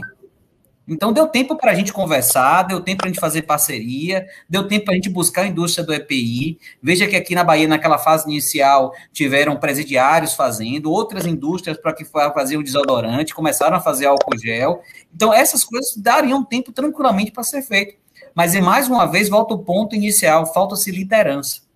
E essa liderança tinha que mostrar esses dados. Você veja que todas as soluções acontecidas aqui, a de Cristiane, a minha, a de Rosana, aconteceram porque a gente criou um núcleo central, um cérebro para pensar. Esse cérebro de liderança é que determinava as ordens, era a CPU do hospital. Tanto que eu ficava brincando, porque assim, olha, a minha sala eu vou despachar com vocês, porque é muito mais fácil. Todos os problemas do hospital não estão com vocês. Né? Claro, o hospital ainda continua atendendo, emergência, porta aberta, aquelas questões todas. O meu hospital não é Covid, é por isso que eu não tenho os dados de terapia intensiva lá, mas as outras coisas eu tenho. Como o hospital tem 132 leitos, os leitos mais caros são da neonatologia, não tem jeito. Né? Mas essas questões, até hoje, eu quero a resposta, eu quero saber quanto que custa efetivamente o de Covid hoje, que não é possível que a gente está passando um ano com pandemia, com 200 e quase 280 mil mortos, a gente não consiga, num estado como o estado da Bahia, dizer qual o custo de um leito de terapia intensiva, efetivo. Eu quero saber de público, privado, hospitais filantrópicos, até para comparar. Será que é tão caro mesmo o pancurônio aí? Será que o motivo mais caro é o oxigênio? Eu não sei dizer. Eu não consigo dizer. Então, assim, toda essa questão para a gente trabalhar de gestão, de financiamento, a gente não tem estatística. E outra coisa, as estatísticas que nos mostram que nós somos analfabetos funcionais. Porque eu não consigo entender 80% de ocupação e 400 esperando vaga. Para mim, então... Perfeito. Rosana, eu vou aproveitar o gancho e a gente vai colocar o seguinte, veja só, ficou evidente aqui, você e a Cristiane colocaram, eu tenho mais equipamento e insumo para 20 e poucos dias, assim por diante. E a gente está falando aqui da enorme dificuldade de conseguir adquirir isso, e mais do que isso, está sendo relatado já de uma forma absolutamente pública que a gente não vai ter. Daqui a 30 dias, Rosana, como é que nós vamos ficar? Nós vamos sentar ali e vamos chorar? Você ficou com o microfone fechado. Espero que não. Mas, assim, o que foi colocado é verdade. Como eu falei rapidamente, nós dividimos as nossas diretorias e realmente atuante, meu diretor financeiro, a diretora administrativa, assim, e dá para fazer com seriedade. Um hospital nosso custeio, a nossa folha realmente ela é 21 milhões, né, é alta, mas enfim, deu para olhar, mas o nosso custeio, nós recebemos 2 milhões e 800 mês do Estado e de produção SUS 4 milhões e meio, certo? Claro, nós tivemos essas habilitações Covid, as outras nós continuamos com a habilitação RUI, que é os R$700, Covid foi para 1.600, tá? Aí eu faço aquele adendo que o José falou, quanto essa, eles dão um aporte a mais, né, fica 1.600, aí eu não sei quem dá um pouquinho a mais, dá 1.200, aí ele compra o privado, só que aqui nós conseguimos ainda, os preços das drogas subiram, assim, de forma absurda, vertiginosa, mas nós não estamos com déficit de dinheiro. Eu falo sempre para o governador, nós temos até um superávit, ou seja, dá para fazer uma administração séria, sim, apesar desses preços terem subido absurdo, e a gente tem todos esses gráficos. Nós tivemos reunião no início dessa semana passada, na Repair, uma grande empresa, e ela honra sempre para nós, né, a oferta do Atracúrio e do Curônio, mas a gente usa mais o Atracúrio a gente usa menos, ele é até mais barato, então ela sempre nos socorreu no bom sentido, o processo certinho, o processo licitatório aí vem, questão das empresas, elas não entram na licitação, deixam entrar com o emergencial para ter um preço um pouco maior, mas enfim, né? Eles acabam entregando, e eu fiquei extremamente preocupada, eu até externei isso na mídia aqui, sempre que possível, quando falaram que o Ministério ia fazer a requisição dessa empresa. Por quê? Eu não sei se os senhores sabem, que acompanham, eles distribuem algumas medicações, e eles distribuíram as medicações que não davam para o uso para o estado inteiro do Mato Grosso do Sul, uso nosso de um dia, né, de relaxante muscular, de midazolam, e assim sucessivamente. Aqui, José, o nosso Ministério Público é muito atuante, né, a doutora Filomena, que é uma que comanda tudo, então, assim, essas estatísticas falaciosas, e o pessoal aprendeu que lá no hospital não tem que mentir. Eu sempre falei isso foi contagiando todo mundo, né? Então, quando fala assim, a nossa taxa está 100%, hoje de manhã 100%, e 7 pacientes nas UPAs, em Campo Grande, entubados. É real. E quando colocavam, eles tentam fazer essas falácias estatísticas, né? Eu direto falando com ela, e a gente, olha, tem que mostrar. Vai abrir o leito. Demorava-se 5 dias. Eu falava, não. Até hoje eu falo, eu não acredito em promessa, porque lá a gente, como é referência, a gente aceita vaga zero, vaga zero tem que aceitar. Vaga zero. Né? Mas assim, a gente sempre argumentando com coisa técnica e mostrando estatística. Em relação a essas medicações, nós tivemos muita dificuldade de comprar adrenalina, nós tivemos que comprar com suprimentos, heparina, o Clexane, a gente não consegue comprar, a gente só está com de 5 ml, mas a gente dá um jeito, é a mesma coisa, né? Mesma coisa. Então, a gente usa várias outras, tem antibiótico, que a indústria falou que não tem matéria-prima, que é a polimixina, desde dezembro. Hoje o hospital não tem. Então, assim, aí a CCH orienta dose dobrada de outros antibióticos. Isso. E aí, uma coisa muito forte que é nossa aqui, que a gente tem muito esse argumento com o judiciário, essas medicações milagrosas que eles tentam que a gente compra, igual a história da ECMO, né? Eu argumento cientificamente, eu coloco debaixo do braço, vou atrás do judiciário, porque se a gente não fizer assim, eu começo a falar instância pública, a gente tem que salvar o maior número possível de vidas. Isso mesmo. Você deixar, vou pagar um remédio tal para esse, vai faltar para o outro, eu mostro os números, né? Só que eu sei que isso é cansativo, eu sei que as cidades são muito grandes, né? Nossa, eu tiro férias desde muito tempo. Então, assim, mas por quê? Quando falaram que o Ministério ia requisitar, eu fiquei empolvorosa. Não pode acontecer isso, porque eu consigo fazer as negociações lícitas, com processo, nada escuso, e eles conseguem me entregar parceladamente. Nós já tivemos ocasião aqui da Polícia Rodoviária Federal, do Esquadrão Pelicano, ir buscar medicação para nós, que nós compramos, só que ia demorar a chegar. Então, a gente consegue isso aqui no Mato Grosso do Sul, essa rede, né? Mas vai cansando. Vai. Esgota. Então, mas assim, ficou evidente aqui, por essa nossa fala aqui nesse tempo todo, um esgotamento de todas as reservas, né? A gente falou do esgotamento das reservas humanas, né, dos nossos recursos humanos, a gente falou do esgotamento do sistema de saúde como um todo, como, né, os nossos equipamentos, né? Falamos do esgotamento de toda a estrutura, né, de suprimentos, de EPIs e de produtos. Falamos aqui também do esgotamento da sociedade, no sentido de fecha agora, abre, depois ficar em casa, vamos para a rua, assim por diante. A gente está chegando num momento tal que a sensação que vai dar é que nós vamos abrir uma caixa de Pandora e a coisa vai piorar muito, né? Há necessidade de agora de um certo ordenamento nessa crise. Até o caos tem que ser organizado e estruturado, né? A gente está chegando no final e eu queria que vocês pudessem aqui dizer para a gente o seguinte, na visão de vocês, né? O que é que a gente tem agora que, de certa forma, né, colocar de uma maneira muito clara dentro das nossas instituições agora, porque a gente viu que salvamento nacional, a gente vai depender aí da sensibilidade, eu diria que mais do que da sensibilidade, a gente vai precisar da liderança que faltou até agora no governo federal em relação à gestão dessa crise, né? Se perdeu em vários momentos e a gente não tem uma condução, a gente não consegue olhar para lá e saber qual o rumo que a gente vai ter.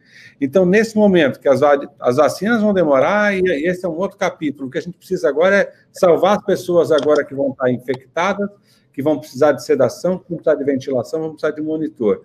Então, a gente tem agora uma situação muito mais emergencial e caótica à frente.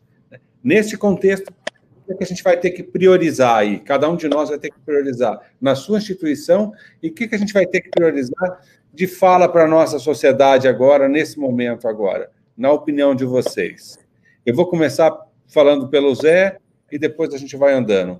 Qual é a prioridade, Zé?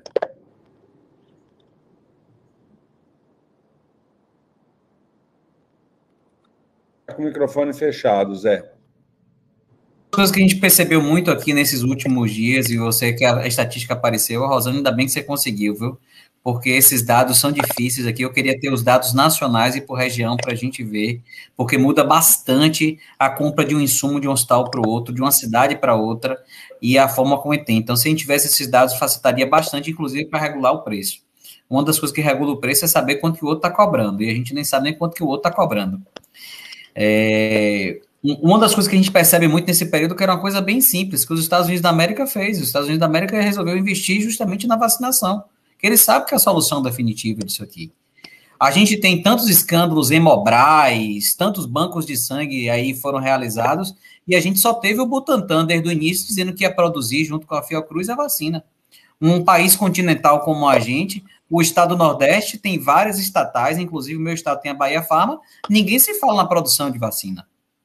Essa é a questão que vai ser a próxima pandemia, não estou dizendo igual o vírus de Bill Gates, vai acontecer há pouco tempo. O Covid-19 vai virar Covid-26, 27, e se a gente não tiver uma indústria bem voltada para a imunização, a gente já tem uma coisa que a gente tem, diferente das outras soluções, a gente já tem um programa de imunização, que é o mais difícil nesse país, é criar um programa, né? Um país continental com 220 milhões de pessoas, a gente já tem um programa de vacinação.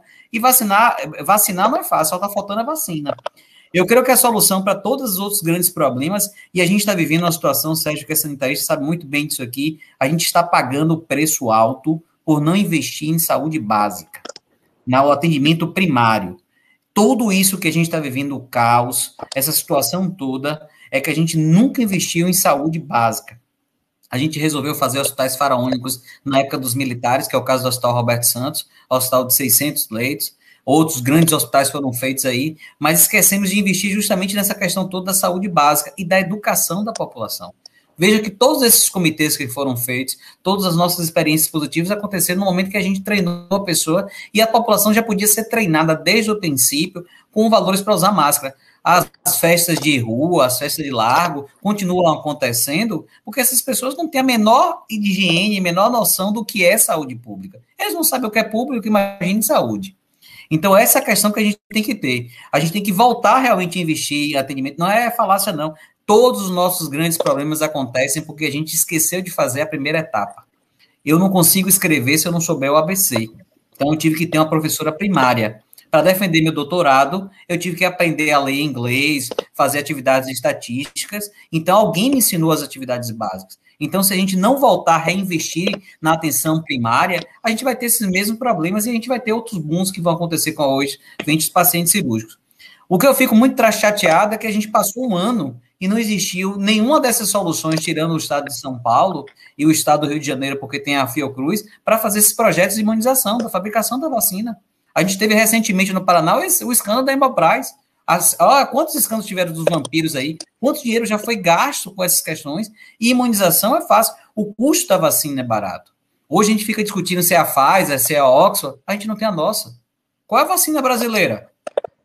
Zé Gotinha com a arma, com rifle? Eu não sei dizer. Eu estou na dúvida qual é essa coisa. E se a vacinação, foi muito claro. A gente pode perceber que a mortalidade dos pacientes idosos acima de 90 anos diminuiu. A transmissibilidade interhospitalar diminuiu porque os profissionais de saúde foram vacinados, é bem simples. A gente está economizando EPI, a gente está economizando lei de UTI, e os Estados Unidos da América vai sair isso tranquilamente, vão se reerguer mais uma vez economicamente na frente de todo mundo, porque resolveram vacinar, que custa de $5 a $50 a dose, que é muito mais barato do que gastar R$2.000, R$3.000 num leito de UTI por 24 horas. Essa é a questão que passa por aqui. Seu microfone está fechado, Anis. Seu microfone está fechado. A palavra, antes de passar a palavra para você, Cristiane, eu queria deixar uma coisa colocada para os nossos telespectadores. A Rosana falou da dificuldade que ela teve no Mato Grosso em relação a uma empresa que é parceira deles. Empresas nacionais, que são parceiras do Sistema Único de Saúde, tradicionais, estão sofrendo confisco por parte do governo federal das suas produções locais. A gente tem dificuldade em conversar, em negociar com essas empresas, porque o governo federal está fazendo confisco e está levando esses remédios não sei para onde, porque nós estamos precisando no Mato Grosso do Sul, estamos precisando em Santa Catarina, estamos precisando em Minas, estamos precisando em São Paulo e não estamos encontrando.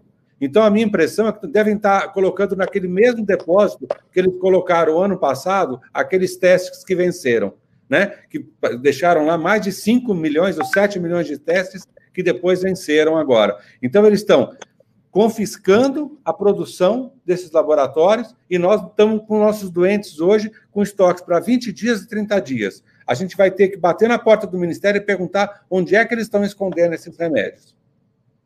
Cristiane, é só para você, é só para reforçar essa questão. Até para não me alongar mais, eu concordo com o José, eu acho que o investimento agora é em imunização. Acho que é o que a gente precisa de maneira mais contundente para conseguir, pelo menos, controlar a médio prazo, porque a curto prazo eu acho que vai ser bem difícil. Todo esse movimento de continuidade da pandemia. Porque o restante é mais do mesmo, né? É organização, é gestão, é tratamento de quem precisa, é estruturação da rede hospitalar e da rede ambulatorial para receber esse tipo de paciente. Então, acho que o mais importante, na minha opinião, é uma maior abrangência da vacina. Perfeito. Rosana. Eu concordo também que a imunização, porém eu acrescentaria algo a mais, porque, assim, repito novamente, um país que nunca investiu em educação formal, porque a educação é dever do Estado e da família, né? Só que quando a família ela é vulnerável, o Estado ele vai para cima, né? Ele que responde. Perfeito. Então, e assim, se você investir em educação formal, ela vai mudar na próxima geração, que ela vai poder educar os filhos de uma melhor forma. Então, eu concordo com o Zé que é o seguinte, nós temos que mudar a estratégia de sensibilização, porque eu uso o termo, né, Lauro Bauman, que é atual, há uma coisificação das pessoas que estão morrendo, há uma coisificação das pessoas que estão lá no leito de CTI, e as pessoas continuam fazendo essas festas clandestinas, os colegas de nível, vamos colocar cognitivo um pouco maior, continuam viajando, postando, e aí, como que eu vou fazer esse convencimento, né, que eu ainda acredito que é o convencimento, embora muitas vezes para você fazer convencimento a pessoa tem que ter o aparelho para pensar, refletir, deliberar, se os exemplos, se entre aspas, as lideranças, elas dão os maus exemplos. Então, a gente tem que mudar essa estratégia de convencer essas sociedades, né, infectologistas, principalmente, sanitaristas, talvez e com mais força, porque as pessoas estão realmente, ou estão desanimadas, ou, como a Cristiane colocou, os problemas psiquiátricos, eles têm aumentado, mas eu ainda tenho muita esperança que as pessoas acordem, que tenham mais compaixão, e eu não falo isso apenas da população, eu falo com dor em relação aos nossos colegas profissionais da área da saúde, isso eu, como gestora maior, que estou lá na ponta, que vejo mesmo, que faço as coisas, isso me entristece, porque eu acho que a base está faltando a algumas pessoas, né? A nossa ética, realmente, ela é um momento agora que ela tem responsabilidade maior que as outras, né, das outras profissões, isso é fato, né? Como eu falei para os senhores, o prefeito falou que não ia escolher quem morre e quem não morre. E eu pensando, eu falei, poxa vida, nós como profissionais da saúde, isso a gente tem que trabalhar. E não é todo mundo que consegue fazer isso, que está preparado por isso, mas por quê? Será que ele não teve aquela formação, certo? Vamos imunizar bastante, temos que realmente fechar, parar essa transmissão e colocar a gestão séria. Se unir realmente com a indústria farmacêutica nesse sentido, dá para fazer de uma forma bem lícita, cobrar do governo para onde que estão essas medicações, porque a distribuição, como eles fazem, não é muito real. Aí alguém vem e me fala, mas é porque você coloca o número que você tem bastante. Eu falei, mas eu coloco o número que eu tenho no hospital, eu não vou mentir numa estatística. Então, aquela cultura brasileira, do jeitinho brasileiro, né, que a gente tem todos os arranjos, a gente tem que dar um basta nisso, porque nós, enquanto nação, nós já está provado que não deu certo e não está dando certo. Mas, como toda oncologista, eu sou esperançosa, eu acredito que daqui uma semana vai melhorar, depois mais uma semana melhora mais um pouquinho, e se Deus quiser, no segundo semestre vai estar todo mundo vacinado, né? Com qualquer vacina, que tiver. Que tiver. Tá? Sérgio? Olha, primeiro agradecer a oportunidade, mas dizer o seguinte, na minha opinião, nós temos um monte de problemas para continuar resolvendo no Brasil. Nós temos uma série de problemas, nós temos algumas virtudes e muitos problemas. Agora, nós temos prioridades. Diante desse trem descarrilhado que se tornou a pandemia no Brasil, nós precisamos fazer escolhas. Então, de novo, falo com o ministro da Saúde, que deve estar assistindo ao seu programa, que tente escapar da armadilha ideológica onde ele foi preso. Se apegue aos seus princípios, ao seu aprendizado e encontre um caminho de negociar com a indústria, negocia medicamento e escape dos terrenos onde você não pode decidir no governo federal. Mas um ministro tem grandes possibilidades de agir. Então, no que você tiver veto, tá bem, mas tem que mudar o resto. Nós sabemos, brasileiros sabemos, quem é responsável por não termos vacina e quem é responsável não é a falta de instrução, não é a falta de alfabetização que está fazendo as pessoas agirem de modo irresponsável. A juventude da parasitária Faria Lima é que está fazendo aglomeração. Ou você acha que é analfabeto que faz balada a 500 pau aí para nada? Então, vamos lá. São cafajestes da pandemia. Sejamos claros. Inspirados por um discurso há mais de um ano. Não é só negacionista, é criminoso. Mas vamos fazer de conta que isto já aconteceu. E, de fato, aconteceu. Vamos ver o que podemos salvar. Hoje o trem descarrilhou. Precisamos ter serviços de saúde com medicamentos. Senhor ministro, faça isso. Senhores governadores, parem de assinar os atestados de óbito. Cada 10 mil, 5 mil, 1.000 óbitos dos estados terão o seu sobrenome. Pare tudo imediatamente para tentar salvar vidas daqui a um mês. Então, a responsabilidade do lockdown não será federal. Quando o governador do Amazonas se deixa pressionar por deputados ou por comerciantes e ele acaba patrocinando as mortes. Eu usei Amazonas como um exemplo para todos. Então, decidam pelo lockdown. Então, cada um pode fazer uma coisa. É lockdown imediato e o Ministério da Saúde agir onde ele pode agir, já que ele está manietado.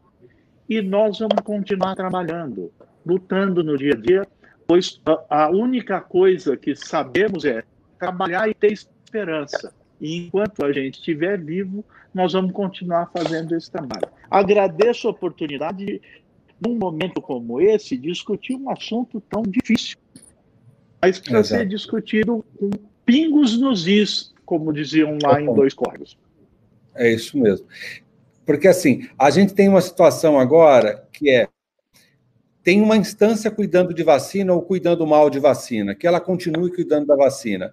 Mas o que a gente falou aqui é o seguinte, daqui a 20 dias eu não tenho como entubar, eu não tenho como sedar, eu não tenho como dar antibiótico para os caras. Eu vou ficar assistindo as pessoas, nem amarrar na cama, como alguns lugares, alguém falou, lá no tal lugar que era um crime amarrar na cama e assim por diante. Nem isso talvez a gente vá poder fazer, porque a gente não vai ter insumo nem para isso.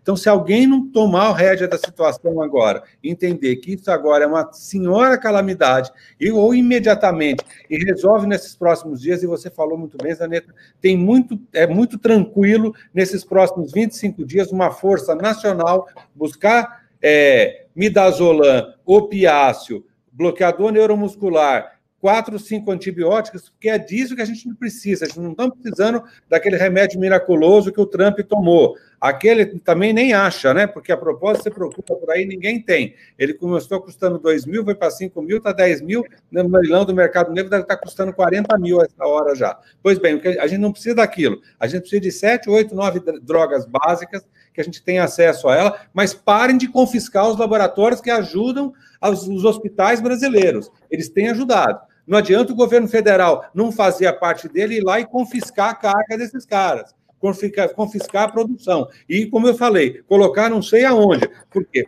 Se eles servem ao SUS e eles não estão chegando nos hospitais do SUS, tem alguma coisa errada nessa porcaria toda de novo. Né? Então, assim, é para a nossa população se indignar com essa situação, porque, caros, os senhores talvez não vão ter nem hospital e nem muito menos cuidado nos próximos dias. Se vocês não acordarem para a situação e pressionarem as coisas a acontecerem aqui, efetivamente, nós vamos viver aqui uma situação absolutamente cruel que a gente nunca viveu nesse país. Deus nos ajude nas próximas semanas e alguns dias a gente tem dito, dias melhores virão. Infelizmente, a gente talvez tenha que dizer, dias piores virão pela frente.